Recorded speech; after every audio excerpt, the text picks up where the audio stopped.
Every morning, my wife complained about being married to a dock worker who lacked ambition. She made secret plans to change our future forever. If only she'd known that the dock rat she despised owned the entire port. Before we begin, let me know where you're tuning in from down in the comments. And if you enjoy this story, don't forget to subscribe and turn on notifications so you never miss our next tale. Chapter 1. The Gulf of Mexico has a way of teaching you patience. Every morning I watch those waves roll in from my porch, steady as breathing, and I think about how the ocean keeps its secrets buried deep. Takes after me in that way, I suppose. Or maybe I take after it. My name's Julian Thompson, and if you saw me walking down the Galveston docks on any given Tuesday in 2010, you'd think you had me figured out. 40 years old, shoulders broad from hauling cargo, hands rough from rope burns, smelling like salt and diesel fuel. Just another dock rat, as my wife likes to say when she thinks I'm not listening. But here's the thing about assumptions: they're like looking at the ocean's surface and thinking you know what's swimming underneath. Daddy? Grace's voice cuts through my thoughts as I push open our front door. My youngest, 13, and still willing to admit she loves her old man, barrels into me for a hug. Doesn't even care that I'm leaving grease stains on her pink softball jersey. Hey there, amazing Grace, I say, using the nickname that still makes her giggle. How was practice? Coach says I've got the best arm on the team, she beams, then wrinkles her nose. Dad, you smell like fish. Dead fish, Olivia adds from the couch, not looking up from her phone. 15 going on 25, that one. But I catch her smile when she thinks I'm not watching. Mom's in the kitchen. She's doing that thing where she pretends she's not mad but totally is. I raise an eyebrow. What did I do now? You're 20 minutes late, Olivia says, finally meeting my eyes. And it's Thursday. You know what that means. Thursday, right. Sadie's yoga friends are coming for their weekly wine and wine session, as I call it in my head. Never out loud, though. I learned that lesson the hard way. I find my wife in the kitchen, arranging cheese and crackers on a platter like she's creating art. Sadie's got that way about her. Everything has to be just so. Her blonde hair's pulled back in one of those complicated braids she learned from YouTube, and she's wearing the expensive yoga pants I pretended not to know the price of when she bought them. Sorry I'm late, babe, I say, coming up behind her. The Maersk shipment ran long. She doesn't turn around. You could have called. Phone died. Big Ed had us. Please, she cuts me off, finally facing me. Her green eyes have that look, the one that says she's embarrassed by me but trying not to show it. Can you just shower before they get here? And maybe use the back stairs? Something cold settles in my chest. You don't want your friends to see me? It's not that, she says, but we both know it is. Miranda's husband just made partner at his firm, and Kelly's talking about their new beach house, and I don't need them pitying me because my husband comes home smelling like an honest day's work? Her jaw tightens. Like the docks, Julian. Like a dock rat. There it is. The phrase that's been slipping out more and more lately. She used to say it teasingly back when we first met. Back when she thought my calloused hands and sun-weathered face were ruggedly charming. Now it sounds like an accusation. I could tell her the truth right then. Could mention that the Maersk shipment I was overseeing, it was for my company, that Big Ed, the foreman who bosses me around. He's technically my employee, that while Miranda's husband is bragging about making partner, I've got 200 vessels moving cargo across the Gulf, generating more revenue in a month than he'll see in a lifetime. Gulf shipping lines. 2.2 billion in assets. All mine. But I don't say any of that. Instead, I grab a piece of cheese off her perfectly arranged platter, earning me a glare, and head for the stairs. Back entrance it is, Captain, I mutter. What was that? Nothing, babe. I'll be quick. As I climb the stairs, I can hear Grace telling Olivia about some boy at school, and Olivia giving advice that sounds way too mature for her age. Normal family sounds. The kind that make you think everything's fine, that your life is as steady as those Gulf tides. The shower's hot enough to strip the salt from my skin, but not hot enough to wash away the memory of how Sadie and I used to be. 10 years ago, when I first saw her teaching that sunrise yoga class on the beach, She glowed like something out of a dream. All that energy and life, those genuine smiles she'd give everyone. She was beautiful, sure, but it was more than that. She seemed kind, real. I was just Julian the dock worker then, or at least, that's what I let her believe. I'd inherited Dad's shipping empire 2 years before, but I'd also inherited his wisdom about money and relationships. Jules, he'd told me from his hospital bed, emphysema stealing his words between breaths. Money's like a magnet. It don't just attract good people. It attracts everyone. You want to find real love? Don't let them know what you've got until you know what they are. So I kept working the docks, kept living in my modest house by the bay, kept driving my 10-year-old pickup truck. I wanted someone who'd love Julian Thompson, not Gulf Shipping Lines. And Sadie did love me. At least I thought she did. We got married on the beach where we met, just family and close friends. She wore a simple sundress that caught the wind, and when she said, "I do," I believed we'd weather any storm together. Connor was my best man, the only person besides our lawyer who knew the truth about my wealth. My little brother kept trying to convince me to tell Sadie, especially after the girls were born. But I'd gotten comfortable with the lie. It was easier than admitting I'd been deceiving my wife for years, even if it started with good intentions. The water's going cold when I finally shut it off. I can hear voices downstairs. Sadie's yoga friends have arrived. Miranda's shrill laugh echoes up through the floorboards, probably at some joke about her husband's success. I throw on jeans and a clean t-shirt, then sit on our bed for a moment. There's a photo on the nightstand from last summer, all 4 of us on the beach, Grace on my shoulders, Olivia actually smiling, Sadie pressed against my side. We look happy. We were happy, weren't we? But thinking back, there were signs even then. The way Sadie introduced me at her studio's anniversary party. "This is Julian. He works at the port." Not "this is my husband" or "this is Julian, the man I love." Just what I did for money, or what she thought I did. I head back downstairs, using the back stairs like she asked. I can hear them in the living room. "So where's Julian tonight?" That's Kelly's voice. "Oh, you know," Sadie says, and I can hear the forced lightness. "Working late. The man practically lives at those docks." "Well, at least he's working," Miranda chimes in. "Better than Tom's brother, 35, and still finding himself." They laugh, and Sadie joins in, but then she adds, "Sometimes I wonder what it would be like to be married to someone with real ambition, you know? Someone who wants more than just this." The words hit like a punch to the gut. This, our home, our family, our life that I've carefully built to be normal, comfortable, real. It's not enough for her anymore. I slip out the back door and sit on the porch steps looking out at the Gulf. The sun's setting, painting the sky orange and pink, and I can see the lights of the cargo ships in the distance. 3 of them are mine, though their crews don't know I'm sitting here watching them. Grace finds me there an hour later. "Mom's friends are gone," she says, sitting beside me. "She seems happier now." "That's good, baby." She leans against my shoulder. "Dad, why does Mom get embarrassed by your job? Kids see everything, don't they?" "I don't know, Gracie. Maybe she wishes I wore a suit to work instead of coveralls." "That's stupid," she says with 13-year-old certainty. "You work harder than anyone I know, and you're smart, like really smart. I've seen those shipping charts you draw sometimes with all the calculations and stuff."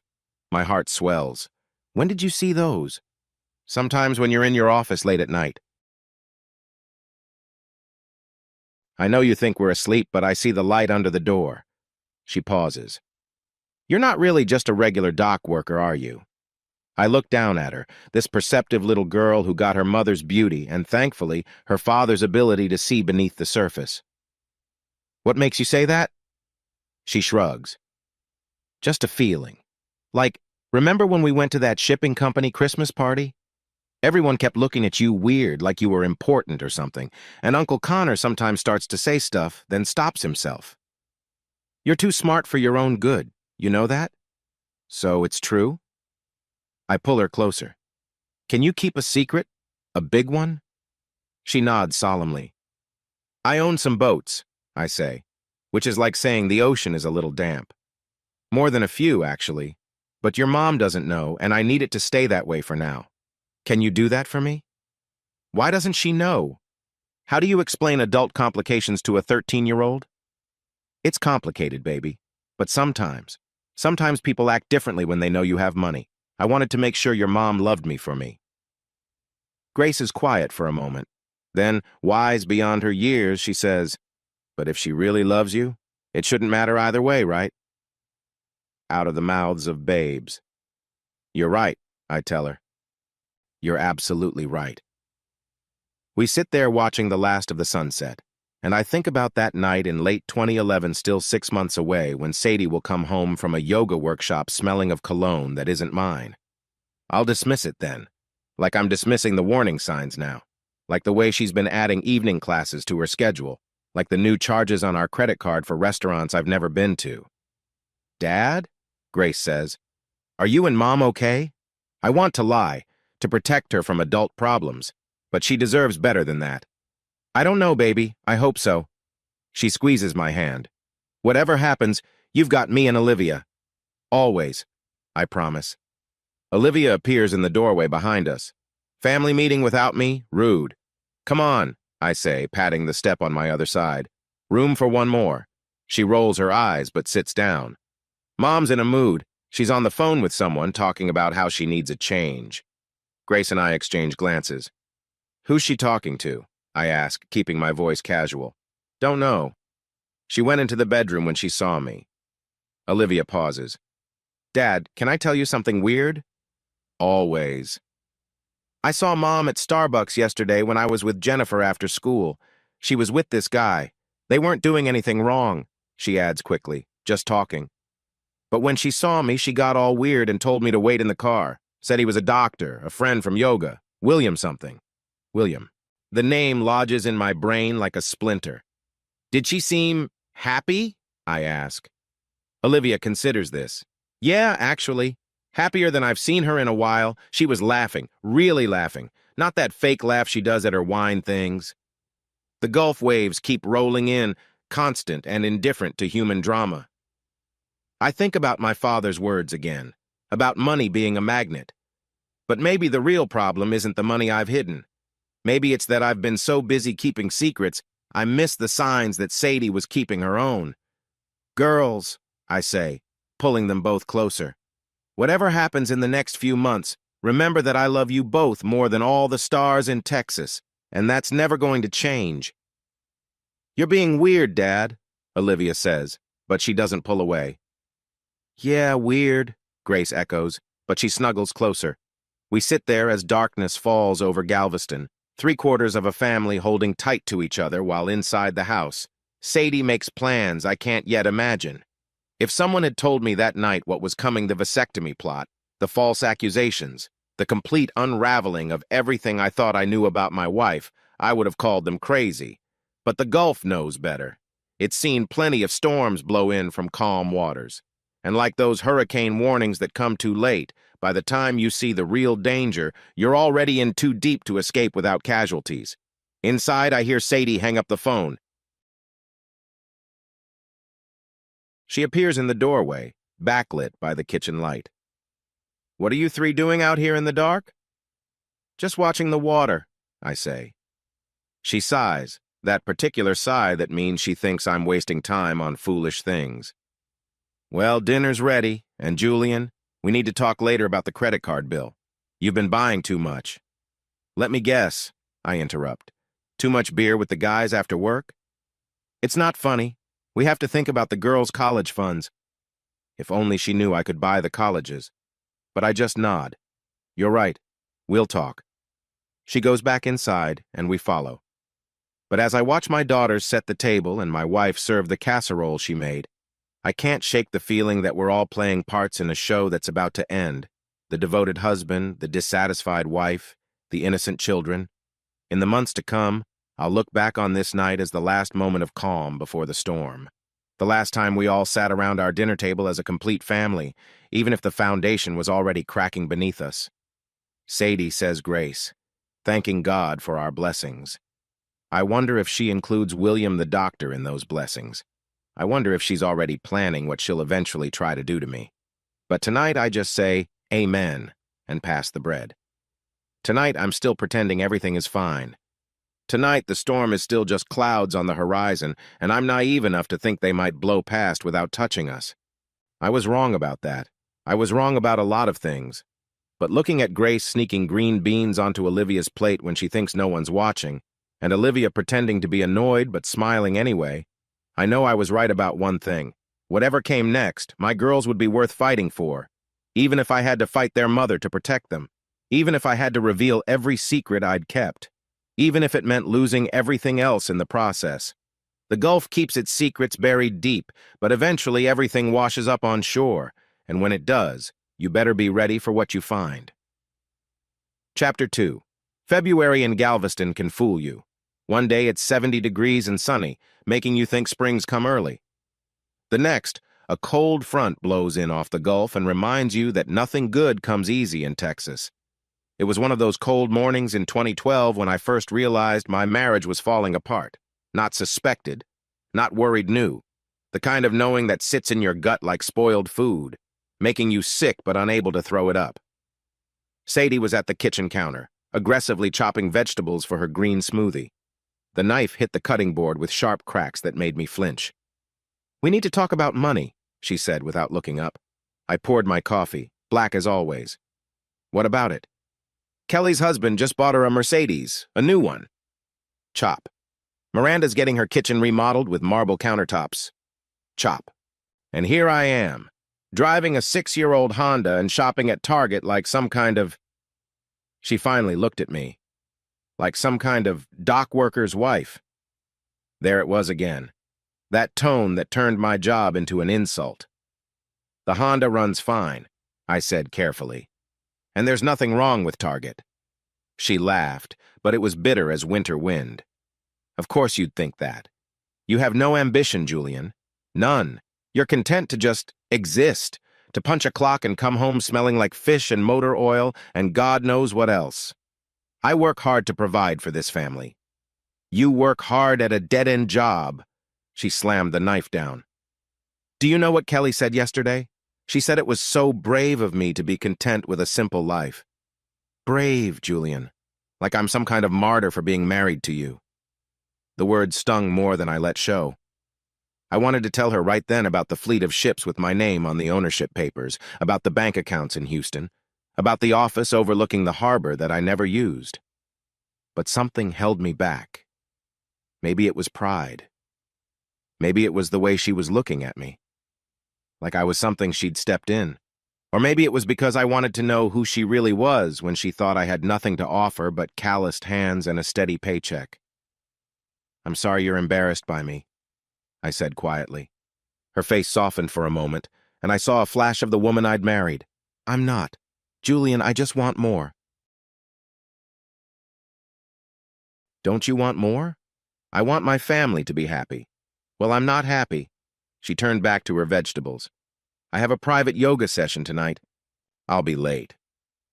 "Another one?" "That's 3 this week. It's good money. Someone has to think about our future." I watched her blend her smoothie, the machine's roar filling the silence between us. She was wearing new yoga clothes, Lululemon, I'd learned from the credit card statement, $100 leggings to teach stretching. But it wasn't the money that bothered me. It was the way she'd hidden the purchase, stuffing the bag in the back of her closet like contraband. The girls came thundering down the stairs, saving us from more conversation. Grace was wearing my old Astros cap backwards, and Olivia had that look that meant she'd been up too late texting. "Morning, family," Grace chirped, stealing a piece of toast from my plate. "Dad, can you drive me to Jennifer's after school?" Olivia asked. "Mom has another yoga thing." "Another private session," Sadie corrected. "And yes, your father can drive you. It's not like he has anywhere important to be." Olivia and Grace exchanged glances. They'd been doing that more lately, these silent conversations between sisters. "Actually," I said, "I might be working late. Big shipment coming in from Venezuela." Sadie rolled her eyes. "Of course, the docks need you. Someone has to make sure things run smooth." "Right, because you're so irreplaceable." She grabbed her smoothie and headed for the door. "I'm going to the studio early. Don't wait up tonight." After she left, the kitchen felt lighter, like a storm cloud had passed. Dad, Olivia said carefully, is everything okay?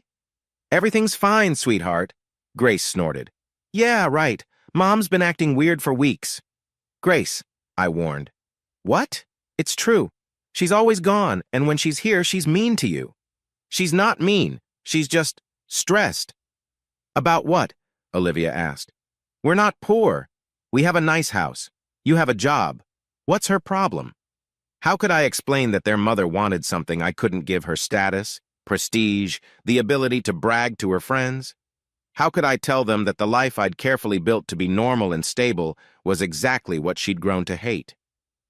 Eat your breakfast, I said instead. You'll be late for school. That day at the docks, I couldn't focus. Big Ed had to tell me 3 times about a problem with the crane on Pier 47. Connor stopped by during lunch, like he did sometimes, bringing sandwiches from that Cuban place we liked. You look like hell, he said, handing me a medianoche. Thanks, baby brother. Real supportive. I'm serious. What's going on? We sat on the edge of the pier, feet dangling over the water. A pelican dove for fish nearby, coming up successful. Sadie's pulling away, I admitted. More than before. She's got all these evening sessions now, comes home late, and the way she looks at me... I took a bite of sandwich, barely tasting it. Like I'm a disappointment. Connor was quiet for a moment. Maybe it's time to tell her the truth. About the company? Now? When she already thinks I'm a loser. You're not a loser, Jules. You own half the shipping traffic in the Gulf. She doesn't know that. And if I tell her now, after all these years of lying, it wasn't lying, it was protecting yourself. Try explaining that to a woman who's been shopping at Target when she could have been shopping at Neiman Marcus. Connor kicked a piece of rope into the water. You know what I think? I think you're scared, not of telling her about the money, but of finding out that money is all that would keep her. He was right, of course. Little brothers have a way of cutting through the bullshit. There's something else, I said. Olivia saw her with some man, a doctor, supposedly. William something. Connor's head snapped toward me. You think she's cheating? I don't know. Maybe. She comes home smelling different sometimes. Perfume that's not hers, or... I paused, remembering. Cologne. Faint, but there. Jesus, Jules. And the credit card statements. Charges at restaurants I've never been to. That steakhouse on the Strand. $150 dinner when she was supposedly with her yoga friends. Yoga friends don't eat steak? Her yoga friends are all vegetarian. We sat in silence, watching the harbor traffic. One of my ships, the Galveston Dream, was heading out to sea. The captain didn't know his real boss was sitting on a pier eating a Cuban sandwich, feeling his marriage slip away like the tide. That evening, I got home before Sadie, not unusual these days. The girls were doing homework at the kitchen table. I started dinner, nothing fancy, just spaghetti and meatballs. Comfort food. Dad, Grace said, looking up from her math book, what's infinity times 0? Still 0, baby. 0 times anything is 0. That's depressing, Olivia said. Like, no matter how much you have of something, multiply it by nothing and it all disappears. Sometimes teenagers accidentally speak profound truths. Sadie came home at 9:30, after the girls had gone to bed. She was wearing different clothes than she'd left in black leggings instead of the blue ones, a tank top I didn't recognize. How was your session? I asked from the couch. Fine, exhausting, I'm going to shower. I made spaghetti. It's in the fridge if you're hungry. She paused at the stairs. Julian, we need to talk about something. My heart stuttered. Okay. Not tonight. I'm too tired, but soon. About our future. She went upstairs before I could respond. I heard the shower start, and I sat there in the dark living room wondering if she was washing off the smell of another man or just the sweat from teaching yoga. The not knowing was killing me.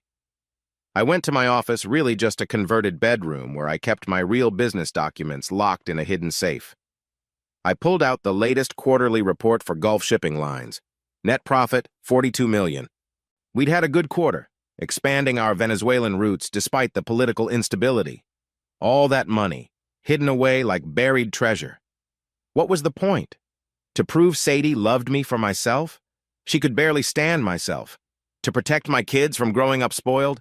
They were growing up in a broken home instead. My phone buzzed, Connor texting, You okay? Yeah, I texted back, even though we both knew it was a lie.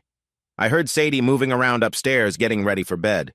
10 years ago, I would have joined her and we would have talked about our days, maybe made love, definitely laughed about something the girls had done.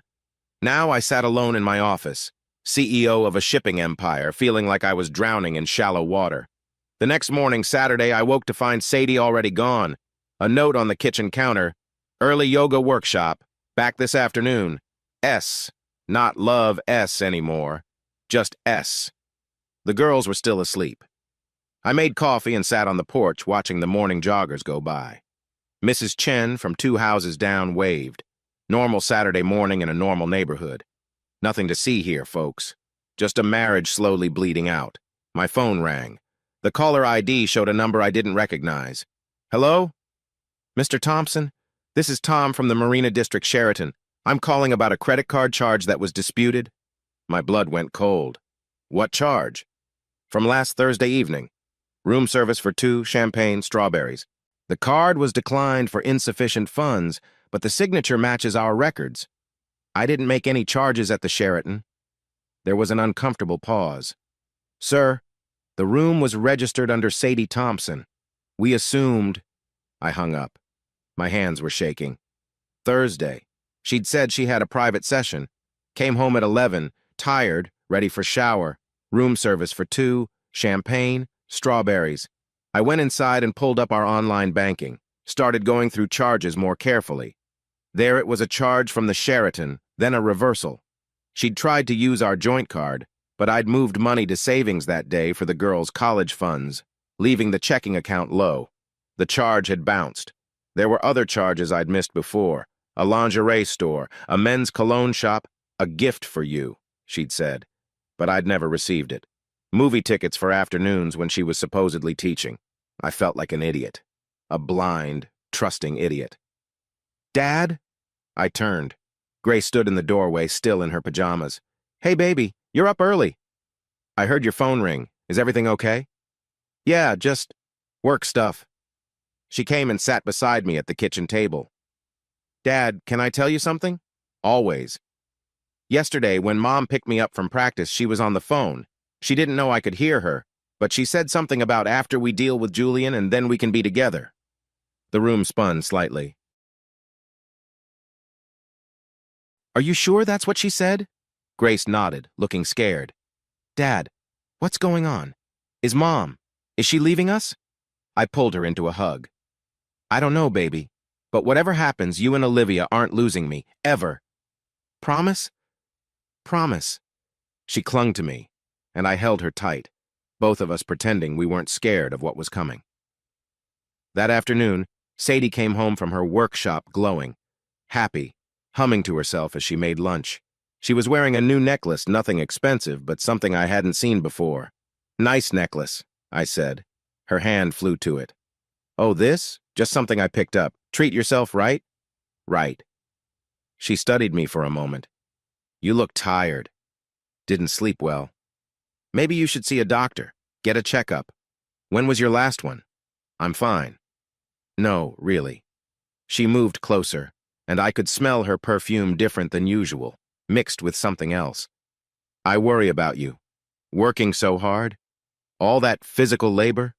What if something happened to you? There was something in her eyes I didn't recognize. Not concern. Something else. I'll think about it, I said. I could set something up for you. I know someone. A friend from yoga, actually. Dr. Garcia? William Garcia? He's excellent. William. There was that name again.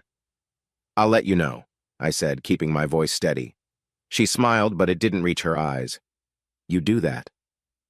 That night, after everyone was asleep, I sat in my office again, staring at the computer screen. I'd pulled up everything I could find on Dr. William Garcia. There were 3 in the Houston area, 1 in Galveston. The Galveston one was 35, divorced, with a practice in the Marina District. The Marina District, where the Sheraton was. I thought about confronting Sadie, but something held me back. Maybe it was cowardice. Maybe it was strategy. Or maybe I just wasn't ready to hear the truth out loud. Instead, I opened a new browser window and started researching divorce lawyers. Just in case. just to be prepared. Outside, a storm was rolling in off the Gulf. Lightning flickered in the distance, and thunder rumbled like a warning. I watched the trees bend in the wind and thought about how you can feel a storm coming long before it hits. The pressure changes. The air gets heavy. Birds go quiet. All the signs were there. Looking back now, I realized this was the moment I should have acted, should have confronted her or told her about the money, or done something other than sit there researching lawyers in the dark. But I was still hoping I was wrong, still believing that the woman I'd married was in there somewhere, that this was just a phase, a rough patch we'd laugh about someday. I didn't know she was already planning to have me sterilized. I didn't know she was setting me up for a fall that would destroy everything. I just knew that my wife was pulling away, that another man's name kept coming up, and that our family was balancing on the edge of something terrible. The storm hit around midnight, rain pounding the roof like fists. I finally went to bed, sliding in beside Sadie carefully so I wouldn't wake her. She murmured something in her sleep and rolled away from me. In the morning, there would be branches down in the yard and the aftermath to deal with. But that night, lying there listening to the rain, I still thought the storm was outside our house, not inside it. I still thought we could weather it together. I was wrong about that, too. Chapter 3.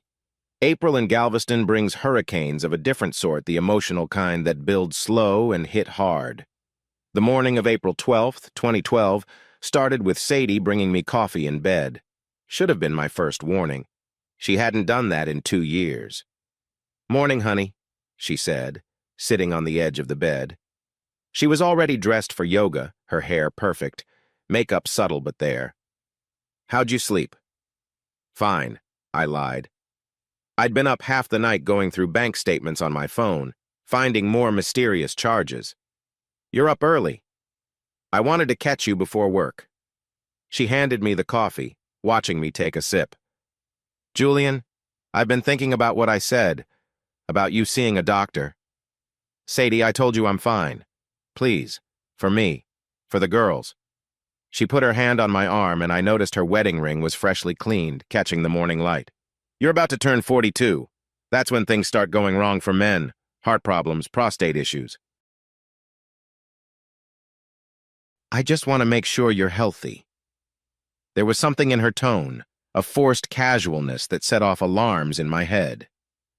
"I'll make an appointment with Dr. Morrison." "No!" She said it too quickly, then smiled. "I mean, Morrison's booked for months, but I already set something up with Dr. Garcia. William. Remember I mentioned him? He had a cancellation for next Tuesday. You already made me an appointment? I knew you'd never do it yourself." She leaned over and kissed my cheek. "Tuesday, 9 a.m. It's at his private clinic in the Marina District. Very exclusive. He normally doesn't take new patients, but he's doing it as a favor to me. The Marina District, where the Sheraton was, where those charges kept showing up. That's very thoughtful of you." "I know I've been distant lately," she said, and for a moment she looked like the woman I'd married. "But I do care about you, Julian.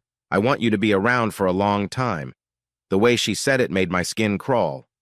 Not, "I want you around," or "I want us to grow old together." Just, "I want you to be around." Like I was a piece of furniture she wasn't ready to throw out yet. "I'll think about it," I said. "The appointment's already made. Please don't embarrass me by not showing up."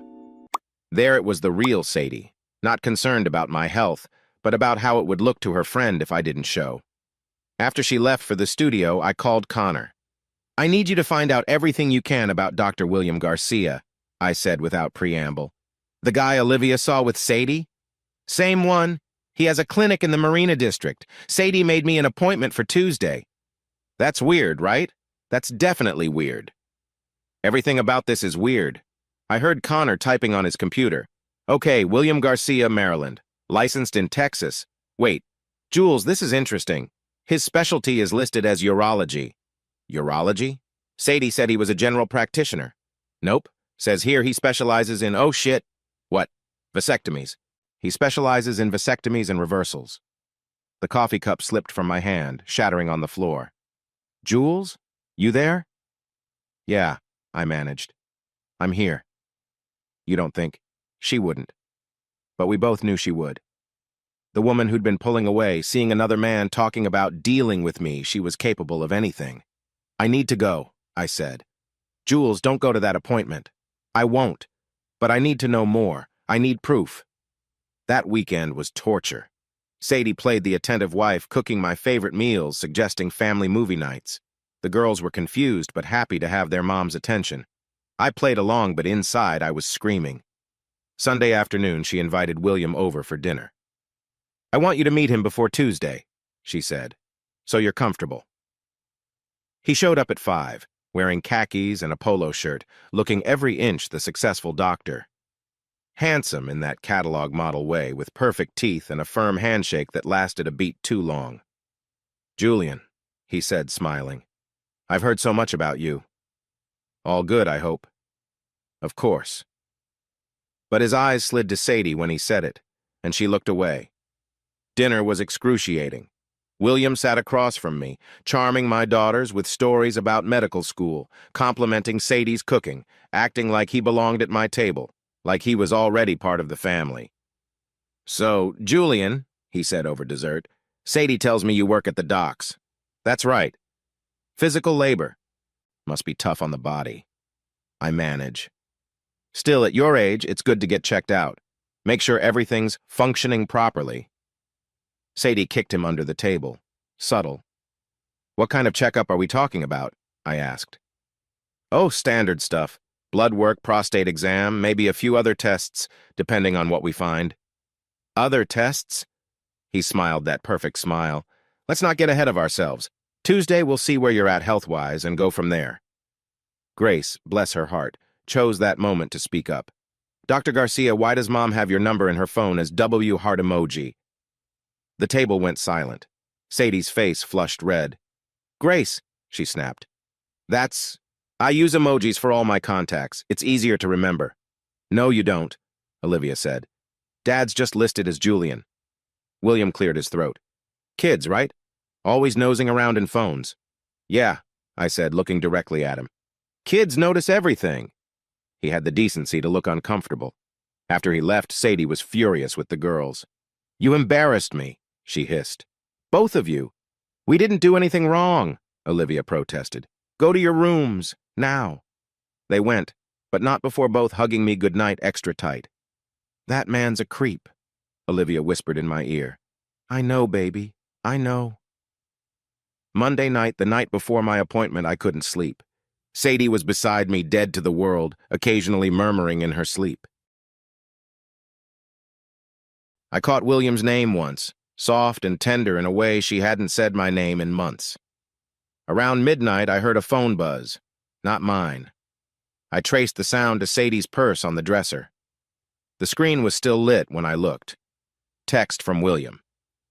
Everything ready for Jay's procedure tomorrow 9 a.m. We'll make sure he doesn't suspect a thing. My blood went ice cold. Procedure, not checkup, procedure. I screenshot the message with my phone, hands shaking. Then I saw another thread from someone named Kai. After tomorrow, you'll be free. We can finally stop pretending. I wanted to wake Sadie up right then, confront her with the evidence, but something stopped me. Maybe survival instinct, maybe strategy, or maybe I just wanted to see how far she'd go. I crept downstairs to my office and opened my safe. Inside, along with the business documents, was a voice recorder I used for meetings. I pocketed it, along with my real phone, the one registered to the company, not the personal one Sadie knew about. Then I sat at my desk and wrote 2 letters.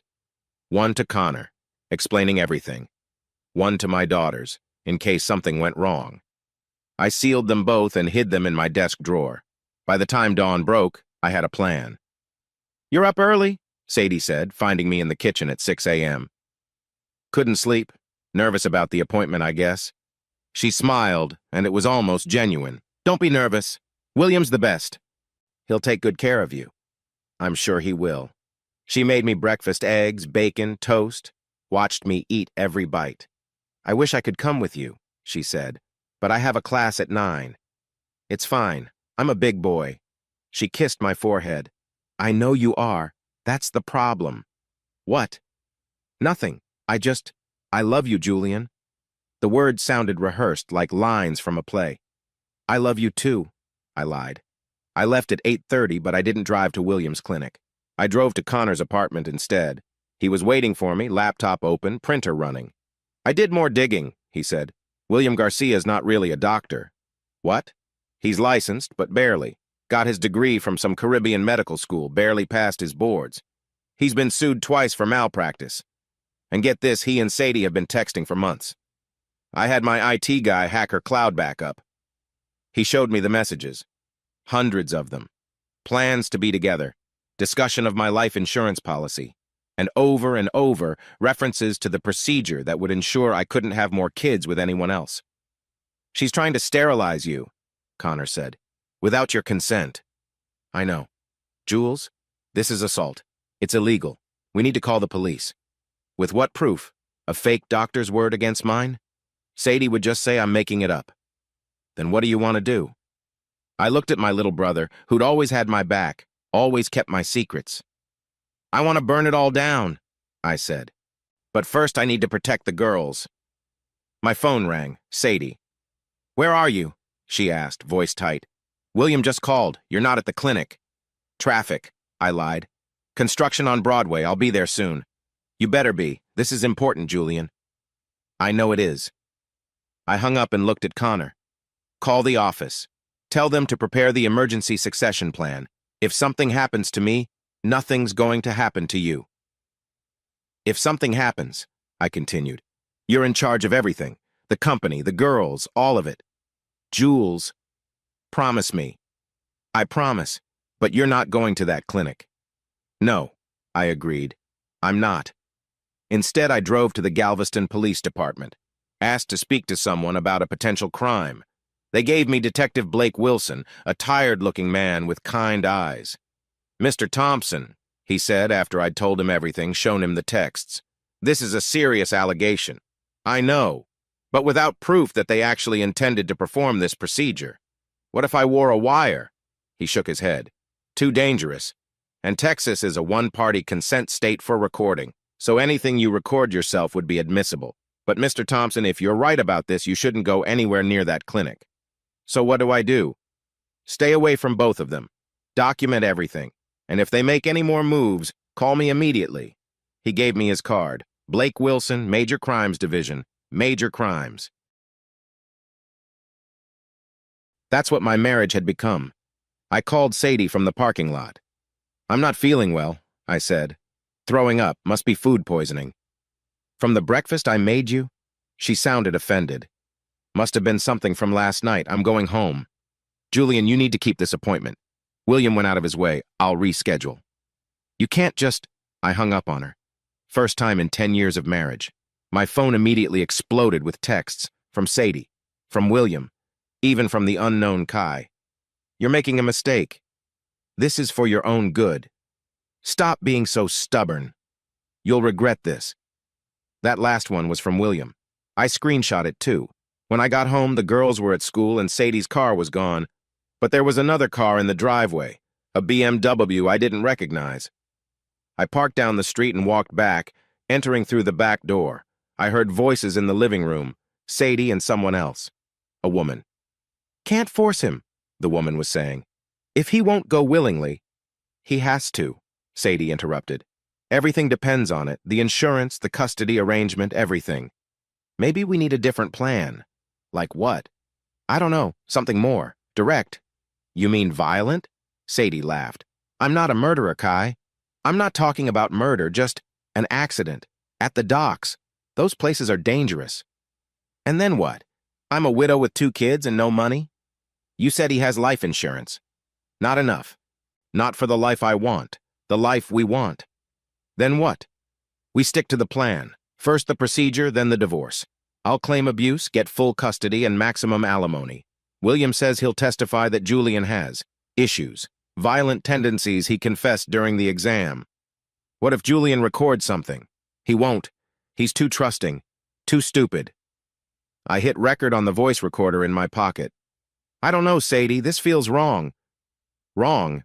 What's wrong is being stuck in this life. What's wrong is pretending to love someone you can't stand.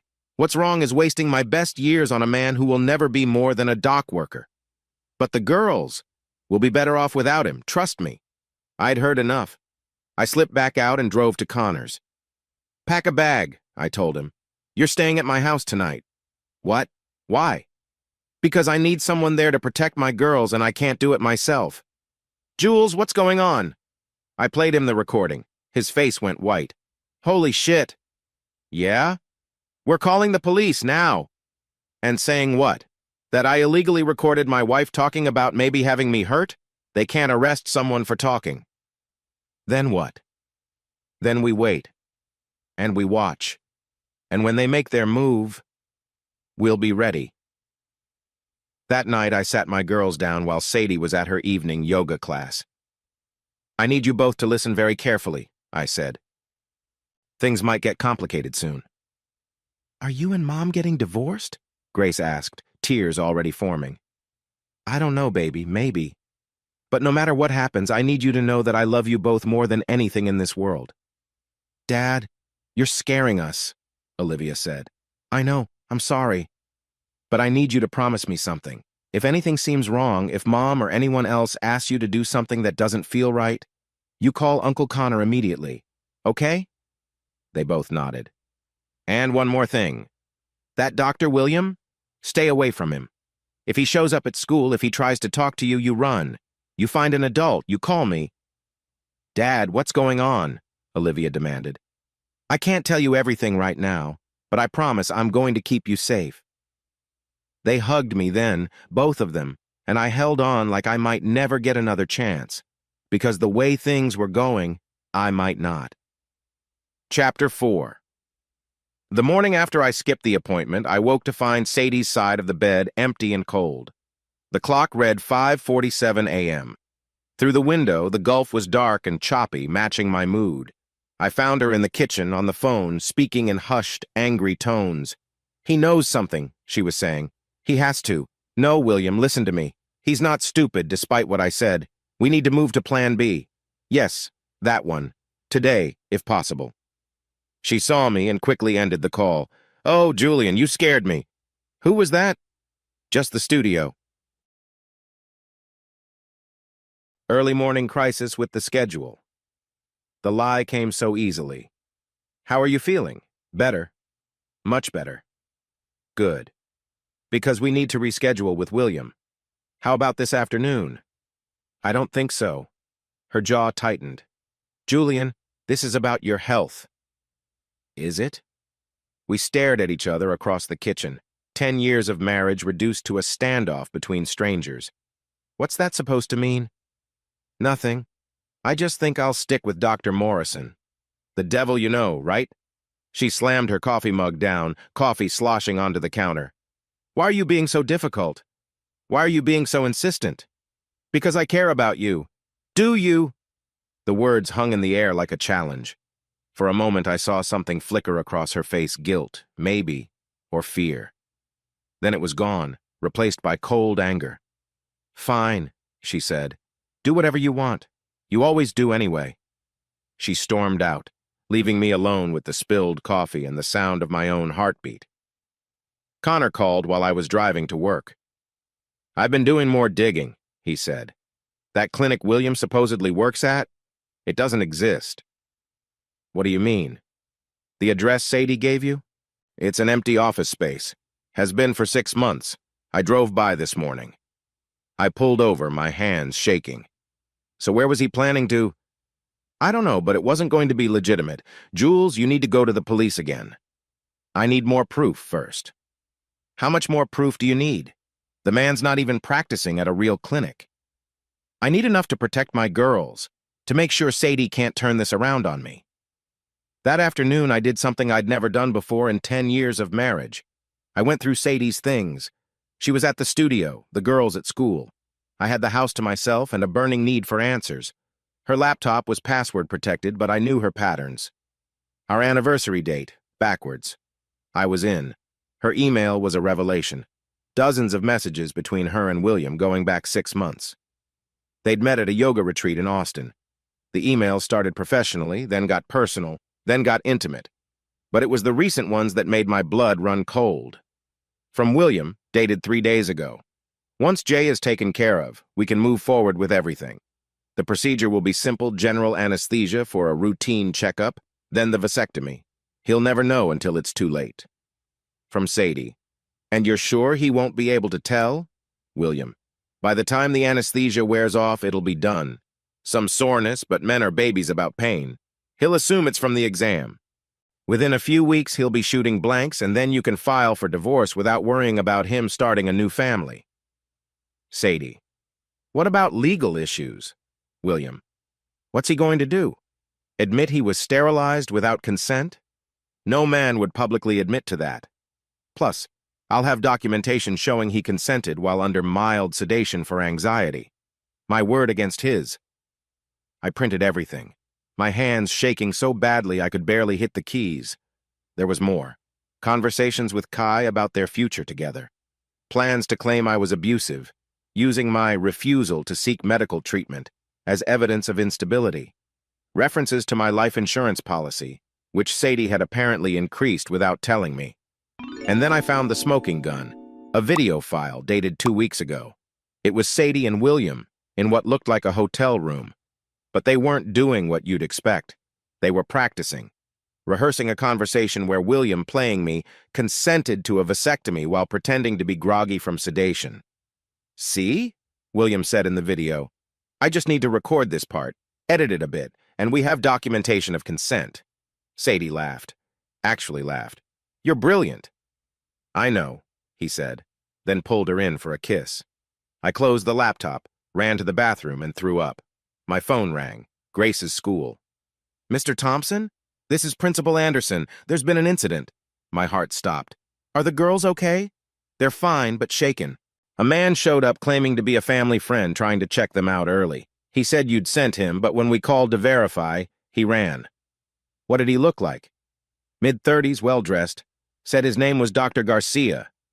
William. That son of a bitch had tried to take my girls. I'll be right there. I called Connor on the way. Pick up the girls, take them to your place, don't let anyone near them. What happened? William tried to grab them from school. Jesus Christ, Jules. We're calling the police. Now. After you get the girls safe. I called Detective Wilson next. Detective, it's Julian Thompson. The situation has escalated. I told him everything. The emails, the video, the attempt to take my daughters. Mr. Thompson, come to the station immediately. Bring everything you have. I need to make sure my girls are safe first. We'll send a unit to your brother's address. Mr. Thompson, this is now attempted kidnapping on top of conspiracy to commit assault. We take this very seriously. I drove to Connor's apartment, where he was waiting with the girls. They ran to me, both crying. Dad, that man, Dr. Garcia, Olivia said. He told the office you'd had an accident and sent him to get us. But we remembered what you said, Grace added, about running if we saw him. So we screamed for Principal Anderson. You did perfect, both of you. I held them close. You're so brave. Detective Wilson arrived an hour later with another officer. He took our statements, looked at the evidence I'd gathered.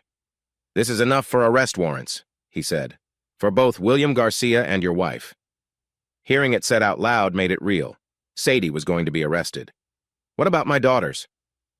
Family court will have to sort that out, but given the circumstances, emergency custody will likely go to you. That evening, while the girls did homework at Connor's, I met with the detective at the station to file formal charges. We were in the middle of paperwork when his phone rang. Wilson. What? When? We'll be right there. He hung up, looking grim. There's been a development. Kai Brown just walked into the South District station. She wants to make a deal. We drove to the South District, where Kai was waiting in an interview room. She looked smaller than I'd imagined, younger, scared. Mrs. Brown, Detective Wilson said, you indicated you have information about a conspiracy involving Sadie Thompson and William Garcia. Kai nodded, tears streaming down her face. I can't do this anymore. What they're planning. It's sick. Tell us everything. And she did. How Sadie had seduced her at the yoga studio. How they'd planned to be together once Sadie got rid of me. How the vasectomy was just the start. She was going to claim he assaulted me, Kai said, looking at me for the first time. After the procedure, when he was still groggy, William was going to photograph bruises on me self-inflicted and say Julian did it during the exam. Sexual assault by a patient. It would destroy his reputation, give Sadie everything in the divorce. I felt the room spin. You were going to say I'm sorry, Kai sobbed. I'm so sorry. I loved her. I thought she loved me. But when she started talking about taking the girls, about maybe staging an accident at the docks, she shook her head. I couldn't. Those are kids. Innocent kids. Where are Sadie and William now? Detective Wilson asked. At the Sheraton, room 412. They're waiting for me to call and confirm Julian's been arrested for assault. Wilson stood. Miss Brown, you're going to make that call, and you're going to tell them exactly what we say. The setup was quick. Kai called Sadie, told her I'd been arrested, that she should come to the station to press charges. Sadie's voice on speaker was triumphant. Finally, she said, William and I will be there in 20 minutes. They were arrested in the station parking lot. I watched from a window as Detective Wilson put handcuffs on my wife. She saw me looking and her face contorted with rage. You bastard, she screamed. You ruined everything. William tried to run. He made it about 10 feet before another officer tackled him. Inside, they were processed. Conspiracy to commit assault, attempted kidnapping, filing false police reports. The list went on. I called Connor. It's over. They got them. Thank God. The girls? Don't tell them yet. Let them sleep tonight. Tomorrow. Tomorrow we'll figure out how to explain that their mother tried to destroy their father. That night, I sat in my empty house. The girls were still at Connor's for safety, and looked at our wedding photos. Tried to find the moment it all went wrong. Was it when I'd kept my wealth secret? When she'd started wanting more than our simple life? When she'd met William? Or was it always there, hidden beneath the surface like everything else in our marriage? My phone rang. An unknown number. Julian? It was Sadie, calling from jail. Please, you have to listen. No, I said. I don't. I never meant for it to go this far. You were going to sterilize me, frame me for assault, take my children. I was confused. William manipulated me. Stop. Just stop. You made your choices, Sadie. Now live with them. Julian, please. The girls are safe. From you, from William, from all of it. You can't keep them from me. I'm their mother. You're someone who put them in danger to get what you wanted. That's not a mother. That's a monster. I hung up, blocked the number. The next morning, I sat my daughters down and told them the truth. Not all of it, they didn't need those details, but enough. Mom made some bad choices, I said, and she has to face the consequences. Is she going to jail? Grace asked. Probably. For how long? I don't know, baby. Olivia was quiet, then said, Dad, I need to tell you something. Mom's been telling us for months that you were dangerous, that we should be careful around you. She said you had a temper we'd never seen. She said if anything happened to her, it would be your fault, Grace added. They'd been poisoning my daughters against me, preparing them to believe the worst. Do you believe that? I asked. No, they said in unison. Never, Olivia added. You're the best dad in the world. Even if I've been keeping secrets too? They looked confused. What secrets? Grace asked. I took a deep breath. It was time for all the truth to come out. Girls, there's something about our family I need to tell you. About who we really are. About what I really do. And so, as the morning sun painted Galveston Bay gold, I finally told my daughters about the ships, about the company, about the fortune I'd hidden to find real love. So we're rich? Olivia asked, stunned. Very. And Mom never knew? Never. Grace started laughing, actually laughing. She called you a dock rat, while you owned the docks. We all started laughing then, the absurdity of it all hitting us at once. It felt good to laugh, like maybe we'd be okay. Later that day, Detective Wilson called with an update. William had confessed everything in exchange for a plea deal. His medical license was suspended immediately. He'd face jail time. Sadie was holding out, maintaining her innocence. But with William's testimony, Kai's cooperation, and all the evidence, her lawyer was apparently trying to convince her to take a deal. "Mr. Thompson," Wilson said, "I've been doing this job for 20 years. I've seen a lot of domestic situations go bad. But this, what she planned. I'm just glad you trusted your instincts." "My daughters saved me," I said. If Grace hadn't seen that text, if Olivia hadn't noticed William at the coffee shop, if they hadn't refused to go with him at school.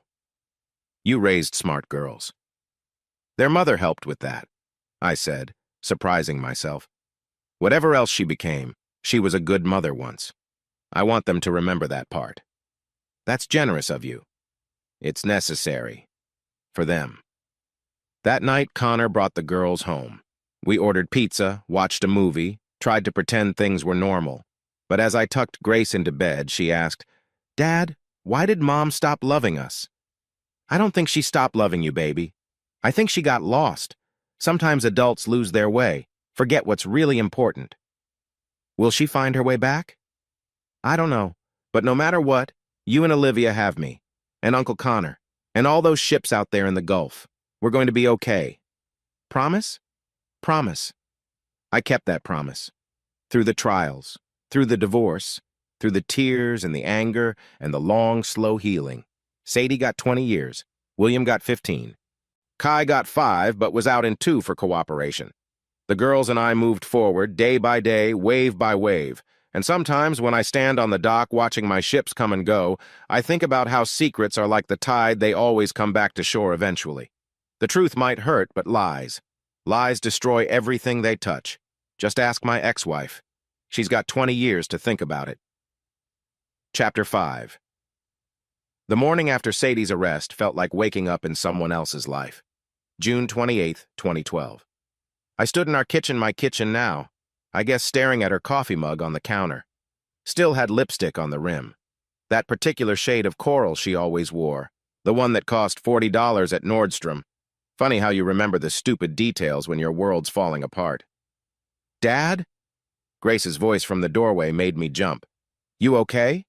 She was wearing one of my old t-shirts that hung to her knees, her hair a mess of tangles. Looked so young, so vulnerable. 13 years old, and she'd watched her mother get arrested yesterday. "How the hell do you process that?" "Yeah, baby. Just thinking." "About Mom?" I nodded, not trusting my voice. She patted over in her bare feet and hugged me from behind. "It's okay to be sad, you know, even after what she did. When did my little girl get so wise?" Olivia appeared next, already dressed for the day in jeans and a tank top, her face set in that determined expression she'd been wearing since the arrest. "We need to talk about what happens next." "Breakfast first," I said, pulling out eggs and bacon. "Can't fight a war on an empty stomach." "Is that what this is?" Olivia asked, sitting at the counter. "A war?" I cracked eggs into a bowl, considering. "No. Wars have 2 sides fighting. Your mother already lost. This is cleanup." The bacon sizzled in the pan, filling the kitchen with normalcy we desperately needed. Connor walked in without knocking. He'd been staying in the guest room since everything went down. "Morning, familia," he said, ruffling Grace's hair. "How we doing?" "Weird," Grace said. "Everything feels weird." "That's because it is weird, kiddo." Connor poured himself coffee from the pot I'd made. "Your mom tried to have your dad's balls cut off. That's about as weird as it gets." "Connor!" I snapped. "What? We're not going to pretend it didn't happen, are we? That's what got us into this mess in the first place. Too many secrets. Too much pretending." He had a point. "He's right," Olivia said. "No more lies. No more secrets. We deal with this head-on." I served up breakfast, and we ate in relative silence. The weight of what came next hung over us like storm clouds. Sadie was in county lockup. Her bail hearing was tomorrow. The lawyer said she'd probably get bail nonviolent crime, first offense, ties to the community. The thought of her walking free, even temporarily, made my stomach turn. My phone buzzed. Text from Detective Wilson. "Need to see you this afternoon. New development." "What now?" Connor asked, reading my expression. "Don't know. Wilson wants to meet." After breakfast, I sent the girls to pack some things. We were moving to Connors for a few days while I figured out our next move. Couldn't stay in this house with all its ghosts. As I threw clothes into a duffel bag, I found myself in our closet, Sadie's side, still full of her yoga clothes, those expensive leggings she loved so much. Her jewelry box sat on the dresser, the one I'd bought her for our 5th anniversary. Inside, mixed with her earrings and necklaces, was a man's watch. Expensive. Not mine. William's, probably. That bastard had been in my bedroom. I wanted to trash everything, burn it all, but my lawyer had said not to touch anything. Evidence, he called it. Evidence of my wife's betrayal sitting in my closet like a cancer. The doorbell rang. I wasn't expecting anyone. Through the peephole, I saw a woman I didn't recognize. Late 20s, professional clothes, nervous expression. I opened the door but kept the chain on. "Can I help you?" "Mr. Thompson? I'm Lisa Chen. I was one of Sadie's yoga students." "If you're here to plead her case..." "No," she said quickly. "No, I'm here to... God, this is hard. I'm here to apologize, and to tell you something you need to know." I studied her face. She looked genuinely distressed. "Please," she said. 5 minutes. It's important." Against my better judgment, I let her in. She sat on the edge of the couch like she might bolt at any second. "I knew," she said without preamble. "About William. About what they were planning. And I didn't say anything." My hands clenched. "You knew she was trying to sterilize me?" "Not that. God, no, I would have. I knew about the affair, and I knew she was planning something to, as she put it, solve the Julian problem. I thought she meant divorce." "Why are you telling me this now?" She pulled out her phone, showed me a text thread. "She sent me these last week, before everything happened." I read the messages. Sadie bragging about how she'd found a way to keep me from ever having more kids. How William was going to help her fix me. How once I was handled, she'd be free to live her real life. "I should have come forward sooner," Lisa said, tears running down her face. "But I was scared. She knew things about me, personal things. She threatened to tell my husband about my past."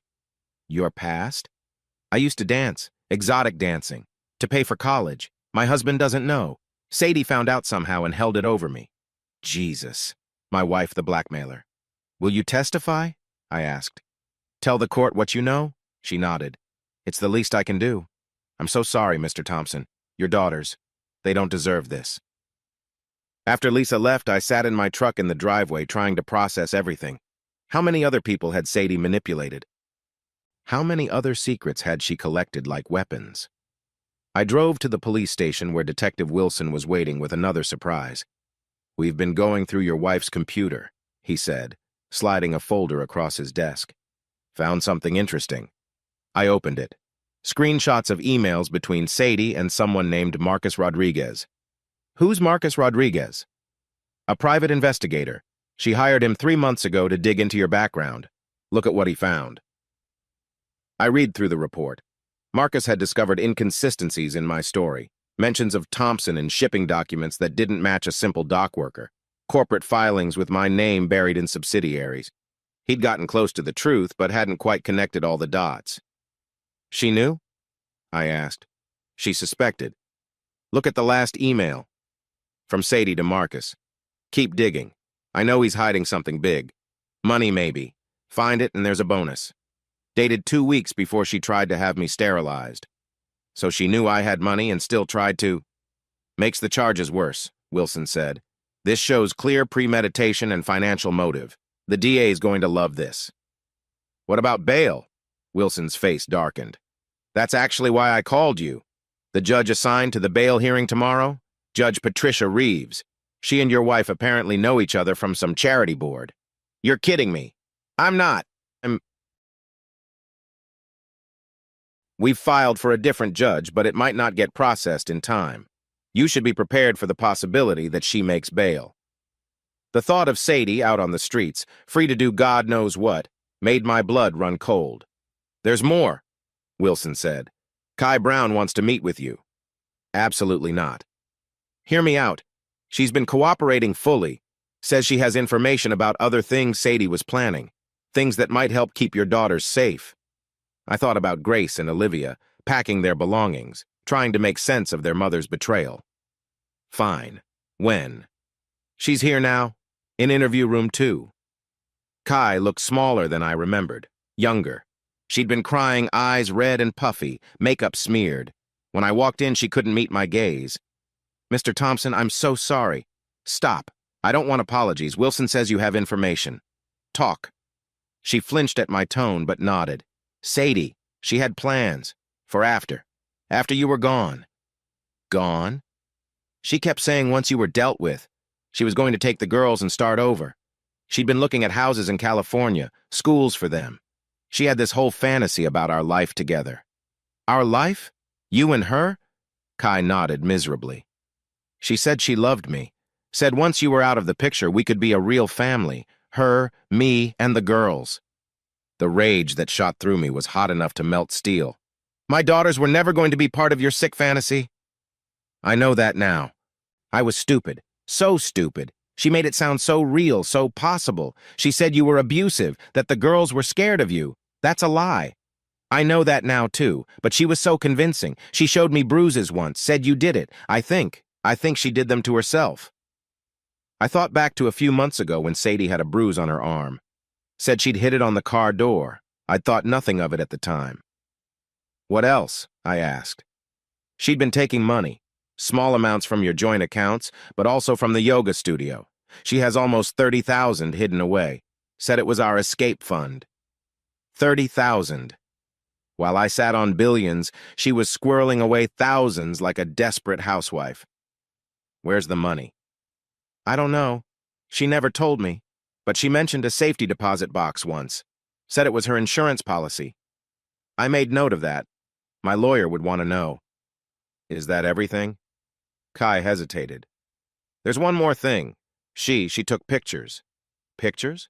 Of you, sleeping, in the shower, without your knowledge. She said they were for after, to remember you by. But the way she talked about them was wrong, obsessive, like she owned you. My skin crawled. My own wife had been photographing me like some kind of stalker. Where are these pictures? Her phone, I think. Maybe her computer. I stood to leave, then paused. Why? Why did you go along with it? Kai finally looked up at me, tears streaming. Because I loved her.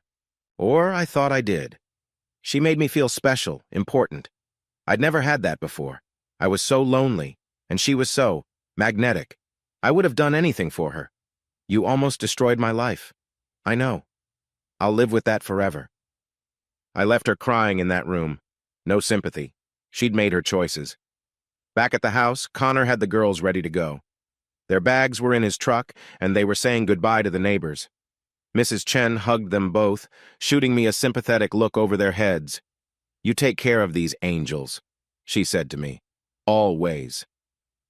As we drove away, I watched in the mirror as our house, the place where we'd been a family, got smaller and smaller. Grace was quiet in the back seat, staring out the window. Olivia was texting furiously, probably updating her friends on the drama.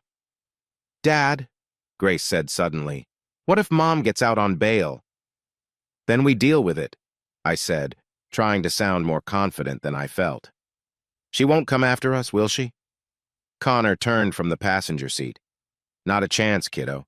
She'd have to go through me and your dad first, and half the Galveston police force, and probably Big Ed from the docks. You know he's been asking about you girls, making sure you're okay.